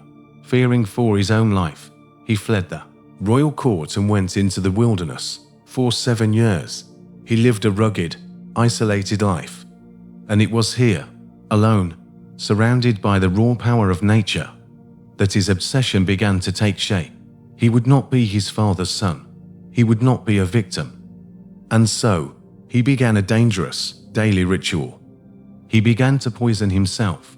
He practiced what would later become known as Mithridatism, a terrifying dance with death. Every day, he would ingest a tiny, sublethal dose of a known poison. A pinch of arsenic, a drop of hemlock, a crushed leaf of nightshade. He started with minuscule amounts, slowly, methodically increasing the dosage, training his body to recognize, to fight, and to overcome these agents of death. He was building a fortress, not of stone, but within his own flesh and blood. But for a man of Mithridates' ambition and paranoia, personal immunity was not enough. He sought a greater prize, a universal antidote, a single, perfect elixir that could counteract any poison known to man. Back in his royal palace, he established what could be considered the ancient world's most advanced toxicology lab. Aided by his court physicians, he began a relentless series of experiments. He tested countless poisons and potential antidotes on condemned criminals, meticulously observing the horrifying effects and recording every detail. His quest was dark, obsessive, but strangely scientific. From this crucible of fear and experimentation, the legendary formula was born. The Mithridatism, the true, original recipe, is lost to time, a secret that died with the king himself. But ancient writers like Pliny the Elder recorded what they believed to be its ingredients, and the list is a bizarre and mystical pharmacopoeia. It was a complex polypharmaceutical, a shotgun approach to toxicology, containing more than 50 ingredients. There were common spices like ginger, cinnamon, and saffron, aromatic resins like frankincense and myrrh, potent drugs like opium. But there were also stranger, more unsettling components. The flesh of vipers, whose venom was thought to hold both the poison and its cure. And, most famously, the blood of Pontic ducks, a special breed that was said to feed on poisonous plants, their blood believed to have absorbed potent antitoxins. Every day, Mithridates would consume a small amount of this strange, complex paste, believing it rendered him invincible, and this belief became a weapon in itself. The legend of the Poison King spread throughout the ancient world. His enemies whispered that he could not be killed by conventional means. His followers saw him as a man who had transcended mortal limits. He had conquered humanity's oldest fear. For decades, Mithridates waged war against the growing power of Rome. He was a brilliant and tenacious foe. But in the end, the might of the Republic was too great. Defeated by the Roman general Pompey the Great, his kingdom lost, his armies shattered, he was cornered. His own son, Pharnaces, had betrayed him, leading a rebellion against him. Trapped in his fortress, with Roman forces closing in, Mithridates chose his own end. He would not be captured. He would not be humiliated. Paraded through the streets of Rome in a triumph, he gathered his family. He administered poison to his wives and daughters, who died at his feet. Then, he took the poison himself. And he waited, but nothing happened. Here, at the very end, his life's work betrayed him. The king who had built an empire on his immunity to poison found that immunity to be his final prison. The poison would not take him. His body, so carefully conditioned over a lifetime of fear and experimentation, simply refused to die. In a moment of supreme and tragic irony, the Poison King was forced to turn to his loyal bodyguard and asked to be killed by a sword, the one death he had dedicated his life to preventing, was the only one he could not achieve when he most desired it. But the legend of his elixir did not die with him. Pompey discovered the formula among Mithridates' personal effects, and had it brought back to Rome, Roman emperors became obsessed with it, creating their own, even more complex versions called theriacs. Was it all just superstition? Modern science would tell us that while immunity to certain complex proteins, like snake venom, can be built up, a universal antidote to all poisons, especially mineral-based ones like arsenic, is impossible. Or was it something else? A combination of limited, genuine immunity, a powerful placebo effect born from absolute belief, and perhaps a lost knowledge of herbal synergies that we no longer understand. The Mithridateum remains a mystery, a testament to one man's obsessive war against his own mortality. He sought to build an impenetrable fortress within his own body. But while this king sought to protect his single, royal body from all harm, the Roman state had official places where it deliberately and ritually cast out its most vulnerable bodies. Places where human imperfection was not to be cured with an elixir, but to be destroyed by a fall. What of the forgotten victims of these sites, where a cliff face became the ultimate, final prescription? There are places on this earth where the veil between order and chaos, between the sacred and the profane, is unnervingly thin. In ancient Rome, the most sacred ground was the Capitoline Hill. It was the city's citadel, the home of its greatest temples, the shining symbol of its divine favor and enduring power. But this sacred hill kept a dark secret on its southern face.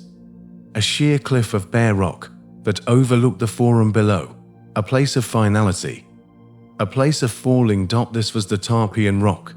It was not just a landmark, it was an instrument of the state, a tool of justice, and a stage for a form of terror so profound, it blurred the line between execution and human sacrifice.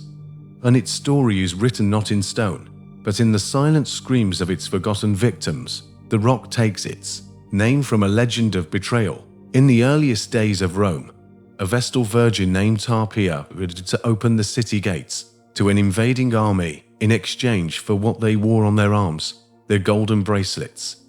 But the invaders, once inside, chose to punish her treachery. They buried her under the weight of their heavy shields, which they also carried on their arms. Her name became forever associated with treason, and the cliff from which she was supposedly cast became the designated place for the punishment of Rome's worst enemies. Throughout the history of the Republic and the Empire, traitors, deserters, and oath-breakers met their end here. The story of Marcus Manlius Capitolinus is one of the most famous. He was a hero, a man credited with saving the city from a surprise Gallic attack. But years later, he was accused of aspiring to become a king, the ultimate crime in the Republic.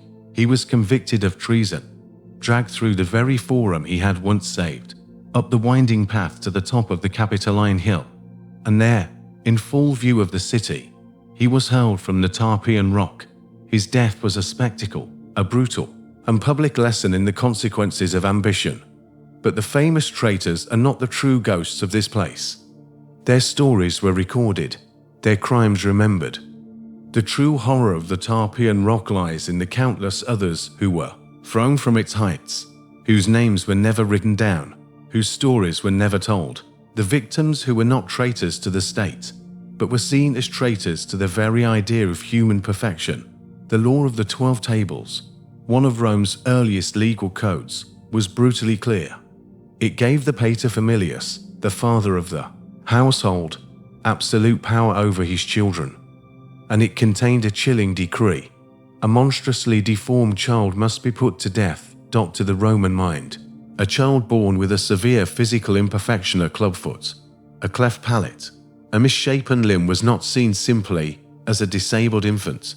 It was a monstrum, a prodigy, a terrifying omen from the gods. Its existence was a sign of divine displeasure, a stain upon the family's purity, a potential source of pollution that could bring ruin upon the entire community. It was a religious problem, and it required a religious solution. Imagine the scene, repeated countless times over the centuries. A father holding his newborn child. He sees not a son or a daughter, but an omen, a thing that must be disposed of in a cold, solemn act of what he believed to be his civic and religious duty. He would carry the infant from his home, through the bustling streets of the city, and up the slope of the Capitoline Hill.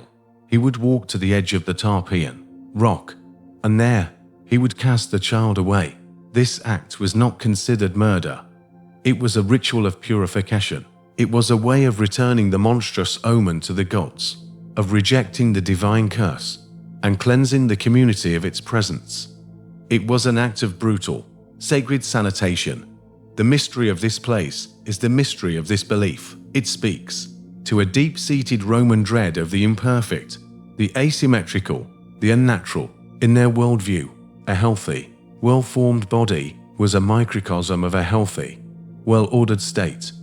An imperfect body was a symbol of chaos, a tear in the fabric of the cosmos that had to be mended through an act of violent removal. The terror of the Tarpeian Rock was not just the fall.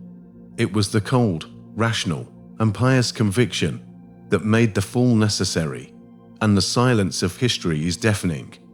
While the executions of famous political figures were meticulously recorded by historians, the deaths of these thousands of infants went unmentioned. They were nameless. Their brief lives began and ended as a source of shame and fear. Their only memorial is the chillingly casual mention in a line of ancient lore. We will never know how many lives ended on those rocks. We can only stand at the foot of where the cliff once was and imagine the scale of the silent, routine horror that took place there for centuries. The sheer cliff face is gone now, its edges softened and buried by time, by the rise of new buildings, by the fall of the empire itself. But the memory of what this place was, what it was for, lingers. It stands as a dark monument to the side of Rome we often choose to forget. A place where justice, law, and religious terror became one. The Romans cast away bodies they deemed flawed, but they treasured certain objects, carving them with images of power, hoping to preserve them for eternity. What happens, then, when such a treasured object is created in the dying days of the empire? An object that blends the symbols of a fading pagan world with a rising Christian one. An object that seems to carry within its very fabric a strange and unsettling power of its own. A power that some have come to call a curse.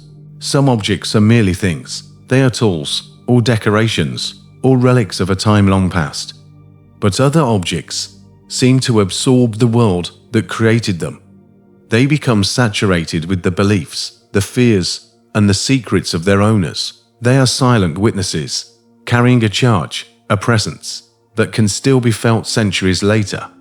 And when an object is born in a time of profound spiritual chaos, when one world is dying and another is struggling to be born, it can become a paradox, a key to a faith that no longer exists, a vessel for a power that has no name. We have before us such an object, a small, unassuming box carved from elephant ivory, now yellowed and cracked with the passage of 1600 years. It is known as the Larsen casket, and it is one of the most enigmatic and deeply unsettling artifacts ever to survive the fall of the Roman Empire. At first glance, it appears to be a Christian object. It dates from the late 4th or early 5th century, a time when the empire had officially embraced Christianity. On its front panel, we see scenes that are familiar, a part of the bedrock of the new faith.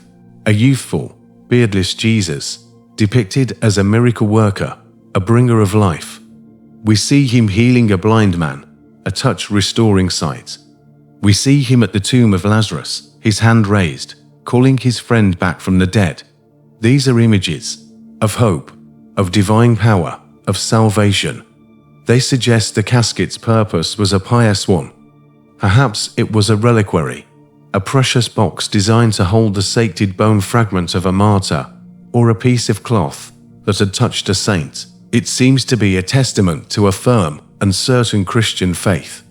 But then, we turn the box, and the certainty dissolves into a deeply disturbing mystery. The other panels tell a different story.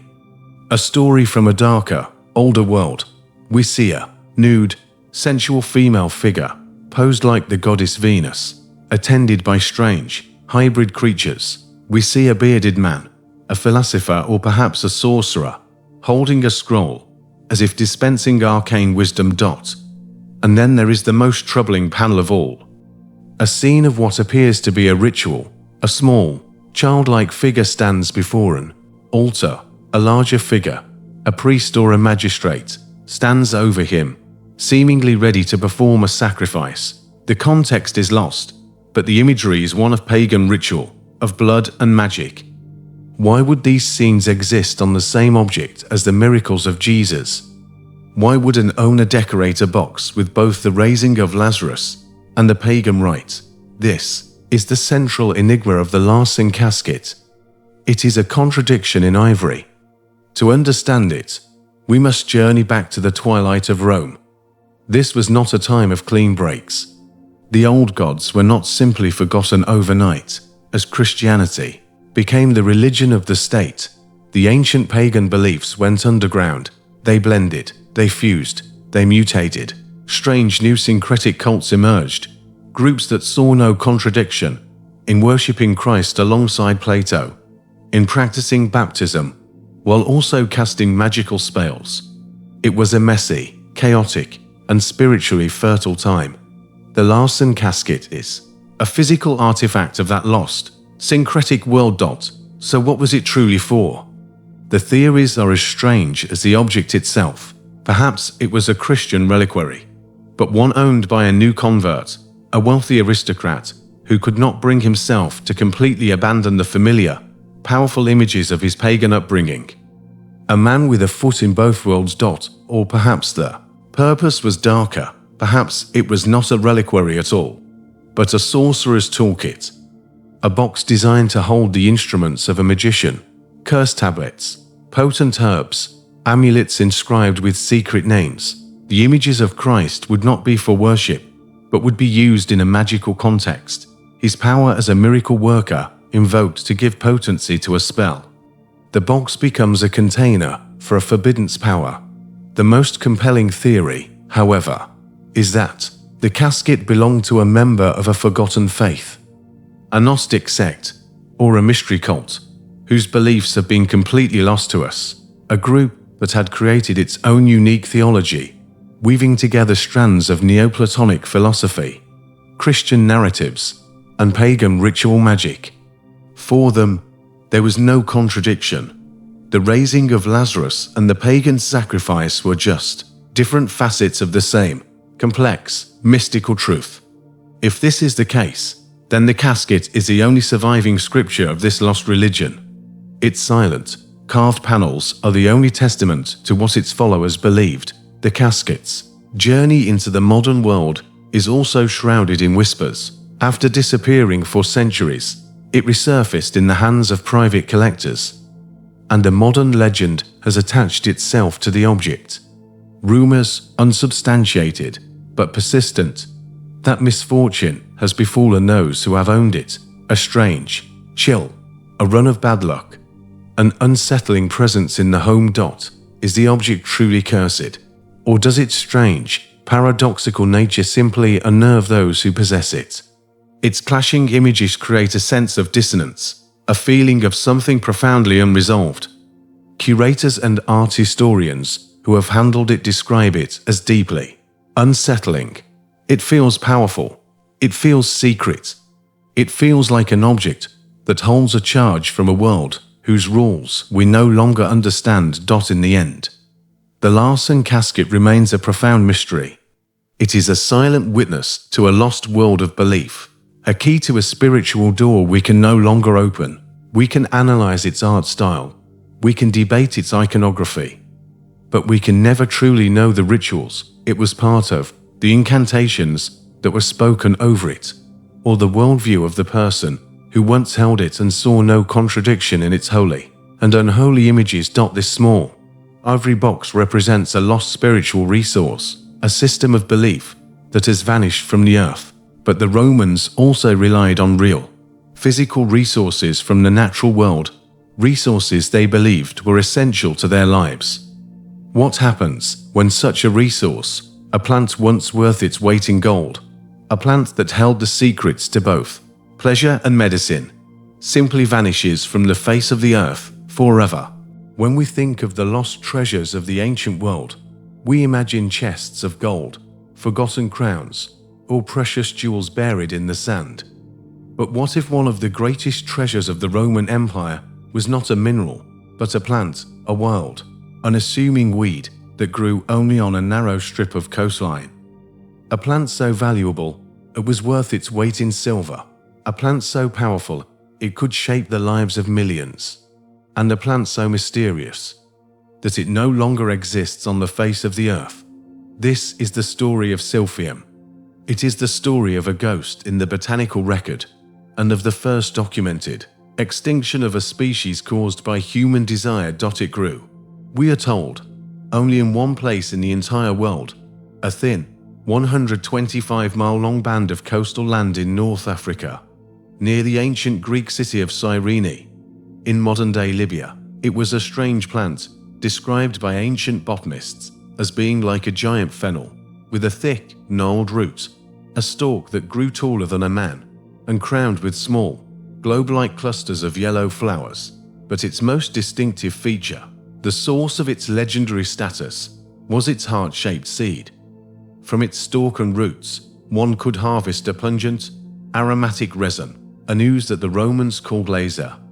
And this substance was, to them, nothing short of a miracle. First, it was the most sought-after flavor in Roman gourmet cooking. Great chefs of the era considered a dish incomplete without it. The famous Roman cookbook of Epicurus is filled with recipes that simply list laser as an ingredient, assuming that any respectable household would have a supply. In the same way, we might list salt or pepper. It was the taste of luxury, a complex, pungent flavor that we can now only guess at, a culinary ghost we can never experience. But its value went far beyond the dinner table. Silphium was one of the most important medicines in the ancient world. The writer Pliny the Elder, in his Natural History, lists dozens of ailments that it was used to treat. It was a cure for coughs, for fevers, for indigestion, for warts, even for leprosy. It was a panacea, a cure-all, a gift from the gods, growing wild in the Libyan soil. And yet, its most important, most revolutionary use was as the ancient world's most effective and reliable form of birth control. The juice from its stalk and seeds was a potent contraceptive and abortifacient, giving the women and men of the Roman world a degree of control over their own bodies and family planning that would not be seen again for well over 1,000 years. This was not just a plant, it was a source of profound personal freedom. The entire economy of the city of Cyrene was built upon this miracle plant. The silphium trade was a state-controlled monopoly that made the city one of the wealthiest in North Africa. They did not need to mine for gold or silver. Their treasure grew from the earth. They were so proud of it, so identified by it, that they stamped the image of its heart-shaped seed onto their silver coins. When Rome eventually took control of the region, they took control of the silphium trade. The treasure was now theirs. They stored it in the official state treasuries in Rome, alongside their gold and silver bullion. Its price skyrocketed. It was, quite literally, worth its weight in silver denarii. But then, something began to happen. Roman writers in the 1st century BC start to complain. The supply is dwindling. The price is becoming astronomical. The quality of the resin is declining. The silphium was vanishing. What was happening on that narrow strip of coastline? The mystery of its decline is as great as the mystery of the plant itself. Some blamed over-harvesting. The demand was simply too great, and the wild stalks were being plucked from the earth faster than they could regrow. Others pointed to the changing climate, the slow desertification of North Africa, which may have altered the unique soil and weather conditions the fussy plant needed to survive. Perhaps the Romans, in their pragmatic way, tried to cultivate it, to turn the world treasure into a predictable crop. But silphium, it was said, resisted all attempts at farming. Its power, its very essence, was tied to its wildness. By trying to control it, they may have inadvertently destroyed it. The end came, swiftly, and with a quiet, tragic finality. Pliny the Elder, writing in the middle of the 1st century AD, gives us the plant's obituary. He states that in his own lifetime, only a single stalk of silphium could be found anywhere in the world. This rare, lone specimen was considered such a precious curiosity, such a relic from a rapidly fading memory, that it was harvested with great care and sent to Rome. It was presented as a gift to the Emperor Nero. Imagine that moment. Nero, the Emperor of excess, the man who fiddled while Rome burned, being presented with the last living example of a miracle species. He likely consumed it, a final, exotic taste for a jaded palate, casually and carelessly devouring the end of an entire branch of life, without ever understanding the significance of what he was doing. And after that, there were no more. Silphium was extinct. How could this happen? How could the Romans, a people of such ingenuity, of such logistical prowess, allow one of their most valuable natural resources to simply disappear? It is a profound mystery of ecological blindness, of a society so consumed by its own demand that it failed to see it was destroying the very source of its treasure. It is a cautionary tale, a ghost story whose ghost is a species. We have its image on coins. We have its name in ancient recipes. We have stories of its incredible power, but we will never see it, or smell it, or taste it. It is a permanent void in our understanding of the ancient world. While the ghost of silphium haunts the botanical record, other, more literal ghosts were being created on the misty frontiers of the empire.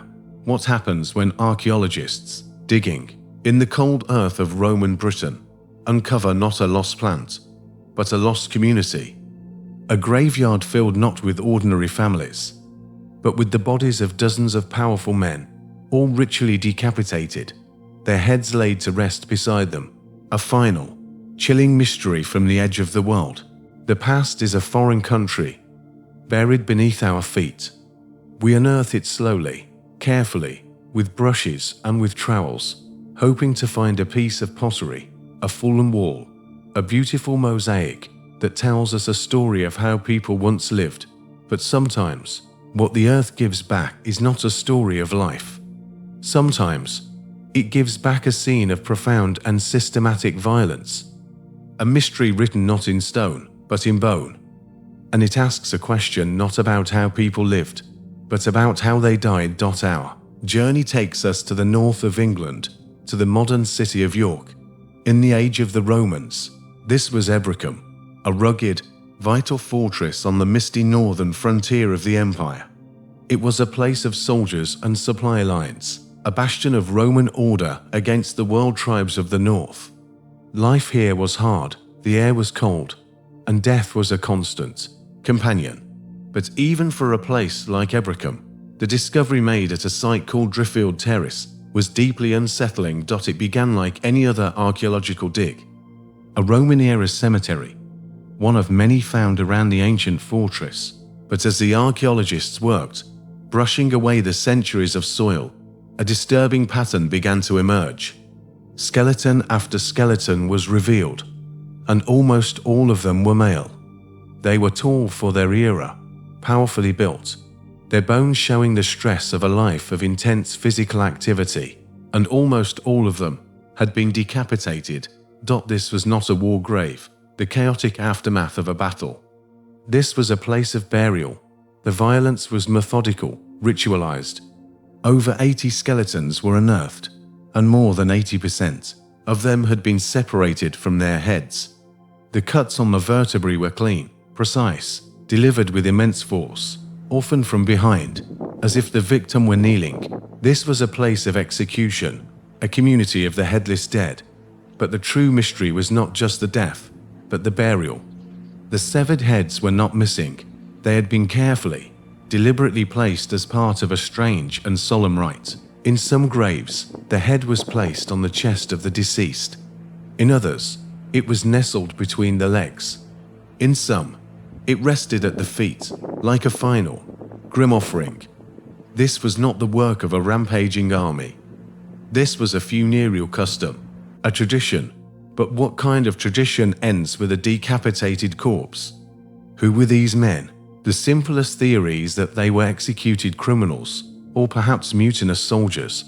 Ebricum, as a provincial capital and military headquarters, would have certainly had its share of both. This could have been a designated burial ground for those who had defied Roman law, their manner of death and burial a final, public statement of the state's power. But this theory doesn't fully explain the strange uniformity of the victims, all strong, fighting-age men, or the highly ritualized placement of their heads. Another possibility leads us into the shadows.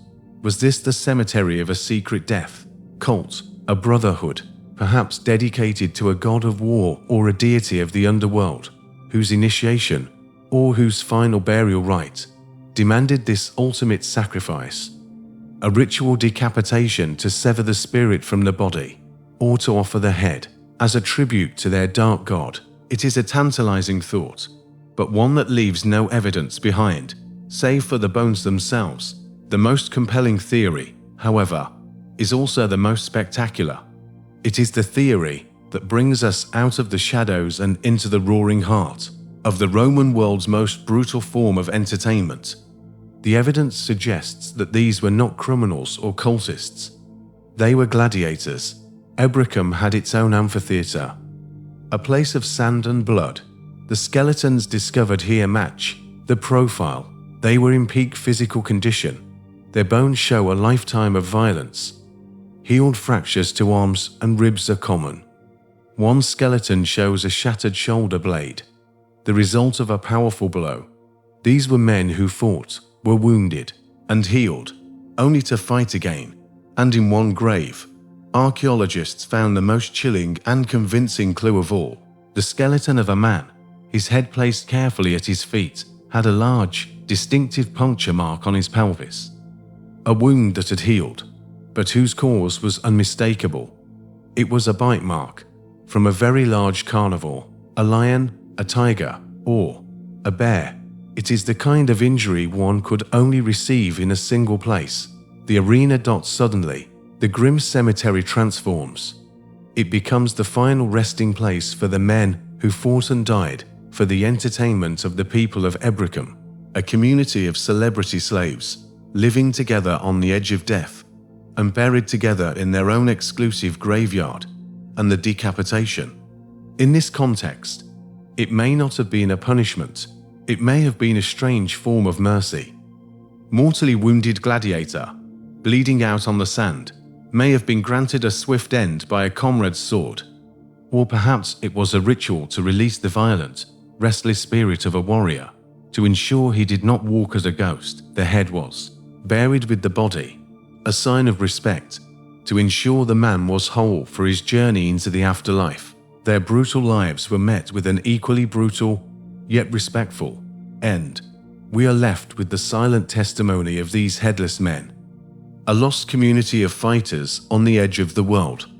Their lives were a spectacle of violence, and their deaths were a strange, solemn ritual. We can never know their names, or the roar of the crowd as they entered the arena. We can only see them as they are now, a profound and unsettling mystery, buried in the cold earth of northern England. While these men met their violent end on the frontier, their story, the story of the gladiator, began in Rome itself, a city whose very geography holds its own secrets. What if the heart of that city's healing and sanctuary, an island on the Tiber, was not formed by nature, but was born from a foundational act of sin and a strange, serpentine miracle?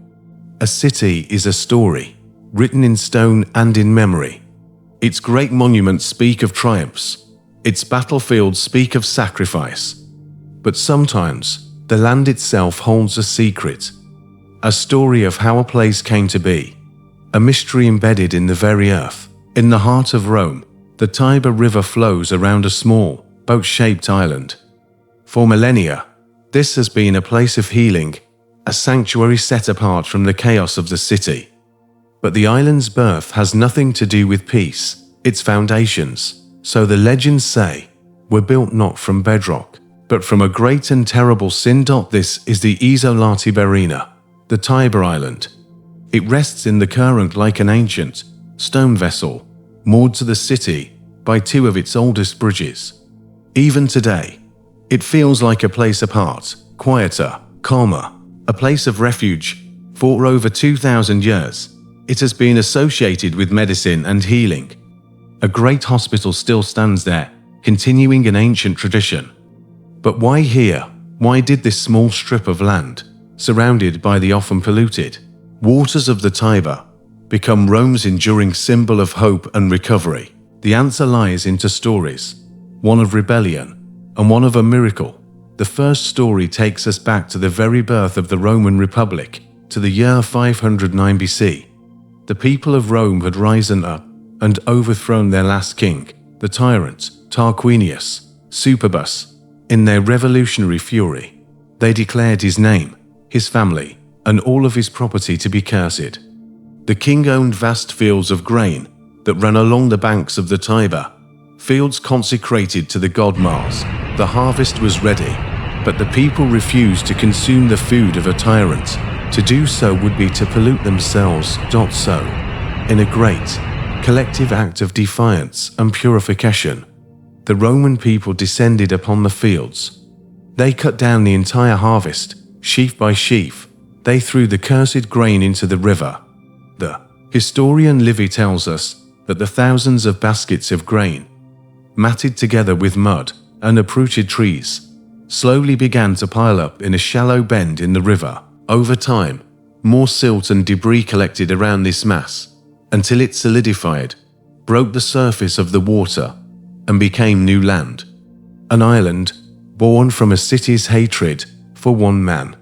An island whose foundations were a monument to a rejected king and a wasted harvest, a sin against the gods of the earth. For centuries, this island remained a place of ill omen, a cursed, desolate place, unfit for temples or for homes, until a second story was layered over the first.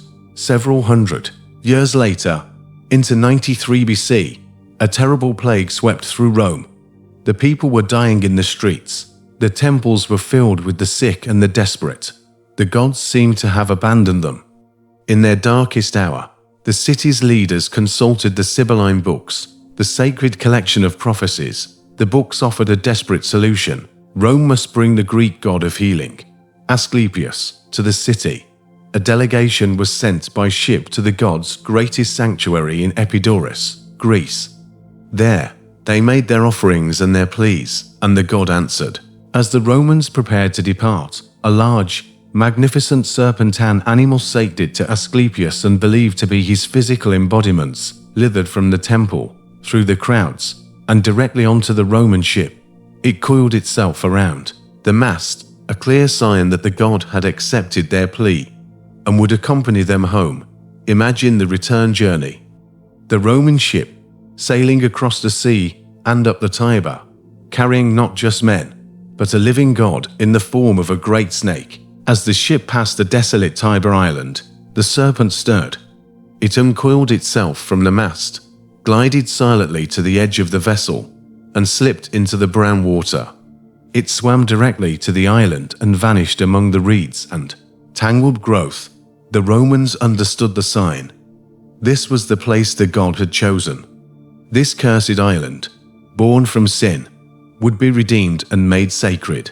They built a magnificent temple to Asclepius on the island, and it became a sanctuary, a place where the sick would come to sleep in the temple's halls, hoping the god would visit them in their dreams and grant them a cure. The island of the tyrant became the island of the healer. But the mystery is the strange fusion of these two legends. Why would a god of pure healing choose to make his home on a piece of land created from such a profane and violent act?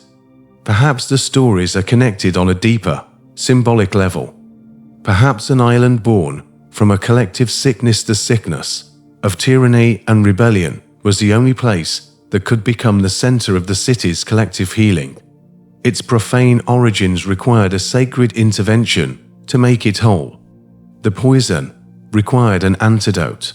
The Romans themselves seemed to believe this. They embraced the island's new identity so completely that they physically altered it. They encased the entire island in a retaining wall of travertine marble, shaping it to look even more like a ship. They even erected a single, tall obelisk in the center to represent the mast of the ship that had carried the serpent god to their shores.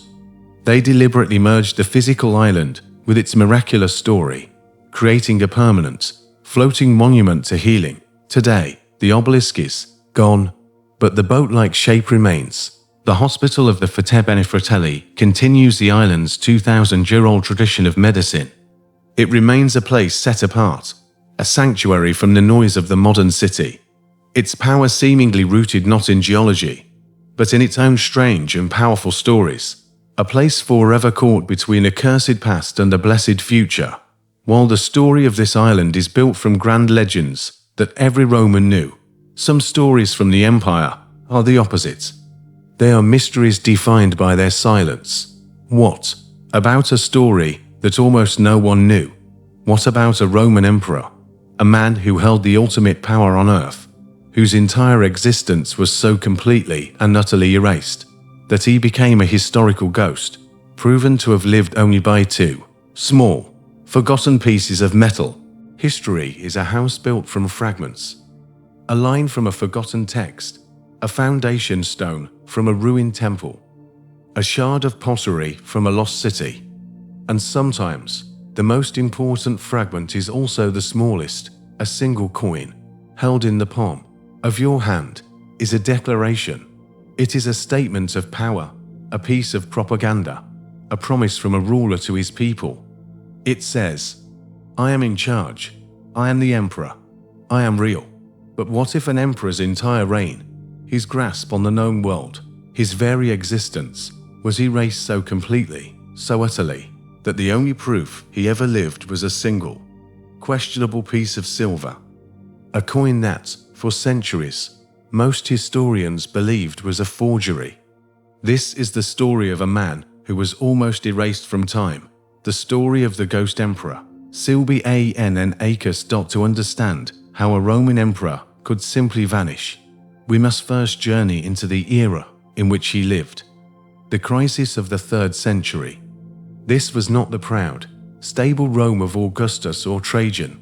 This was a 50-year period of near-total collapse, a time of chaos so profound it threatened to shatter the empire forever. Civil war was constant. Generals were hailed as emperors by their legions, ruled for a few months or even weeks, and were then assassinated by their own troops. These were the barracks emperors, men who rose and fell like bloody tides. The empire itself was fracturing. Breakaway states formed in Gaul and the East.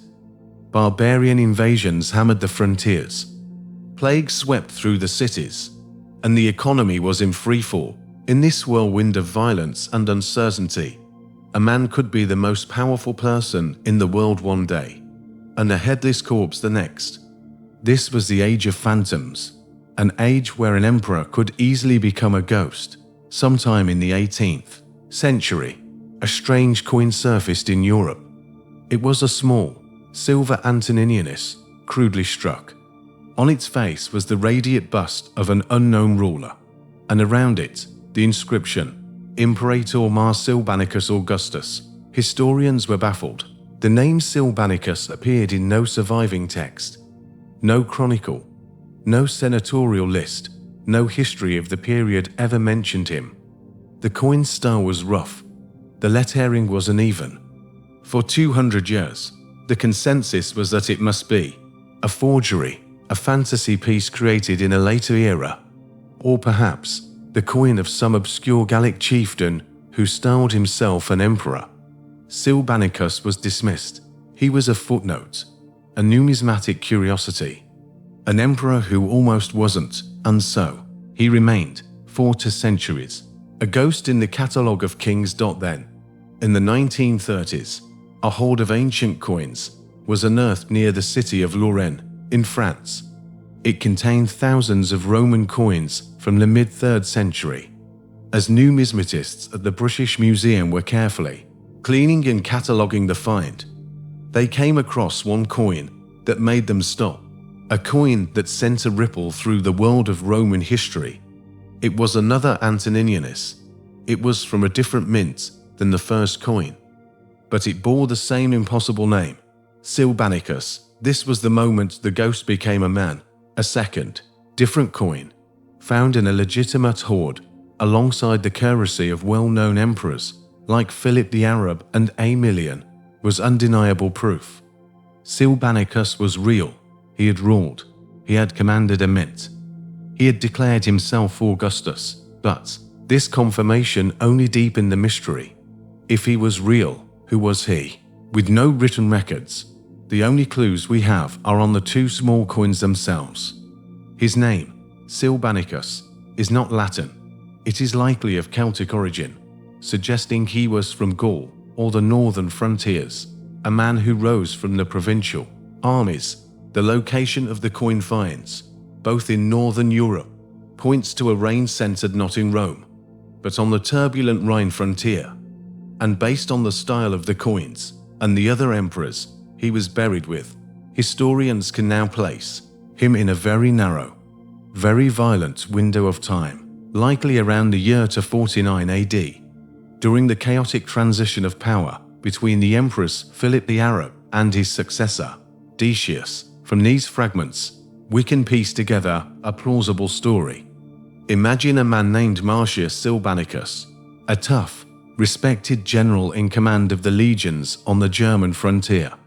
He hears of chaos in Rome, of an emperor losing his grip on power. Sensing an opportunity, or perhaps pressured by his own troops who see a chance for a large bonus, he makes his bid for the throne. His soldiers proclaim him Augustus. His first, most essential act is to seize a local mint and begin striking coins. He needs to pay his men, and he needs to announce his arrival on the imperial stage. For a few weeks, or perhaps a few months, in a small corner of the fractured Roman world, he's the emperor, but his rebellion is short-lived. The reigning emperor in Rome, perhaps Philip, perhaps Decius, cannot tolerate a rival of forces dispatched. Silbanicus's legions are defeated in battle. He's captured and executed, and the victor, to ensure this usurper is never remembered, orders an unofficial damnatio memoria. All records are destroyed. His name is struck from official documents. The man who would be emperor is wiped from the pages of history. But they miss 2 coins, 2 small silver witnesses that survived for 1700 years to tell his story. The silence surrounding him is what is most profound. Other usurpers from this chaotic era are at least mentioned by historians, even if only in a single, dismissive sentence. Why was Silbanicus so completely erased? Was his rebellion so fleeting and was deemed unworthy of mention? Or was it so threatening that a special effort was made to ensure he was completely forgotten? We will never know. He's a man defined by the void he left behind. In a museum collection, 2 small pieces of metal rest on velvet. They are the only tombstones of a lost Roman emperor, a testament to the chaos of his time, and a chilling reminder of how fragile memory can be, how easily a life, even the life of an emperor, can be reduced to nothing more than a whisper, a ghost, on a forgotten coin. While the voice of this emperor was deliberately silenced by history, what of the voice of the gods themselves? What happens when the most powerful, most revered oracle in the ancient world, an institution that guided kings and empires for 1,000 years, finally falls silent and in its last breath utters a prophecy, not of the future, but of its own beautiful and tragic death? All stories have an end, even the stories of gods, even the stories of empires. We have walked through the shadows of Rome, searching for its ghosts. The lost legion in the mist, the emperor who wasn't there, the secrets buried in the earth and in the human heart. But there is one final silence we must face. A silence more profound than any other. It is the silence that falls when the gods themselves stop speaking. This is the story of the last words ever spoken by the most powerful, most revered oracle in the ancient world. The last prophecy of Delphi, a final, heartbreaking whisper from a dying age. Our journey takes us to the twilight of the Roman world, the middle of the 4th century AD. The empire is a place of profound and anxious change. The cross has replaced the eagles as the symbol of power. The old gods, the Olympians who had ruled the hearts of men for over 1,000 years, are in retreat. Their temples are falling into disrepair. Their sacred groves are being cut down. Their rituals are neglected. They are becoming ghosts in their own land, fading into memory as the singular God of Christianity rises to dominate the world. But there was one last champion for the old ways. The Emperor Julian. He's one of history's most tragic figures, raised a Christian. He was a scholar and a philosopher at heart. He had secretly, passionately, embraced the pagan faith of his ancestors. When he became emperor, he dreamed a great, impossible dream to reverse the tide of history, to rekindle the ancient fires, to restore the temples, the philosophies, and the majestic pantheon of the gods to their rightful place.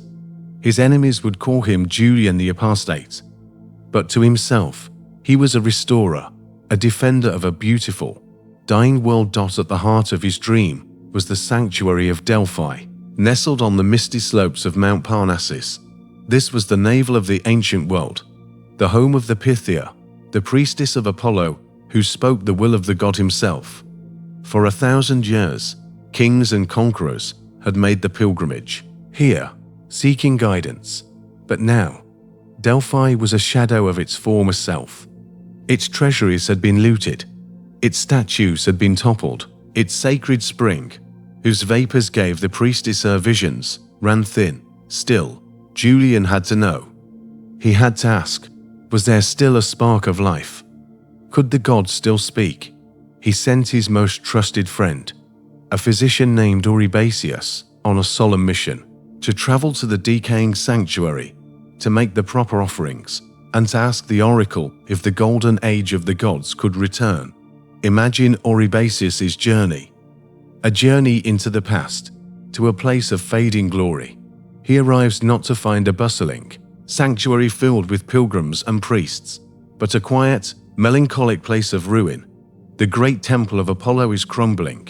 He finds the Pythia, not a powerful, enigmatic figure, but likely just an old woman, living amongst the ghosts of a faith that the world was leaving behind. The rituals were performed. The sacrifices were made. Eurybasius presented the empress. Question. He waited for the booming, cryptic prophecy that had once guided the fate of nations. But instead of a voice of power, there was only a quiet, sad whisper, a voice that knew its own end was near. And the Pythia spoke her last words, the final prophecy of Delphi. But it was not a prophecy of the future. It was a eulogy, a beautiful, haunting poem about her own death and the death of her god. As recorded by later historians, she said this, "Tell the king, the fair wrought hall has fallen to the ground." The voice paused, as if gathering its last breath. No longer has Phoebus Apollo his house, nor his mantic bay, nor his prophetic spring. The water springs that spake are quenched and dead. It was a death notice, delivered from the mouth of the dying itself. The house of the god was gone. The tools of prophecy were broken. The sacred waters that gave the visions had run dry. The god had left, and the voice was silent. Eurybasius returned to the emperor with the heartbreaking message: the dream was over. The gods were not coming back. Shortly after receiving the news, Julian himself was killed in battle, fighting the Persians in the east. With his death, the last imperial attempt to restore paganism was extinguished. A few years later, the Christian Emperor Theodosius would issue his decrees, ordering all remaining pagan temples throughout the empire to be closed, their sacred fires extinguished forever. The silence of Delphi became the silence of an entire world of belief. The mysteries of Rome are the mysteries of a fallen world. A world of voices and of silences. The silence of a legion lost in the fog. The silence of a name scraped from a stone. The silence of a language one living can speak. But this final silence, the last words of the oracle, is the most profound of all. It is the sound of the gods abandoning humanity. What is a civilization when its guiding voices fall silent? What is left when the magic fades? Only stories, only ruins, only the faint, echoing questions that still call to us from across the centuries. Reminders that all great empires, all powerful beliefs, all golden ages eventually come to an end, fading into the dark, leaving us with nothing but the ghosts of what once was, and the enduring mystery of what comes next.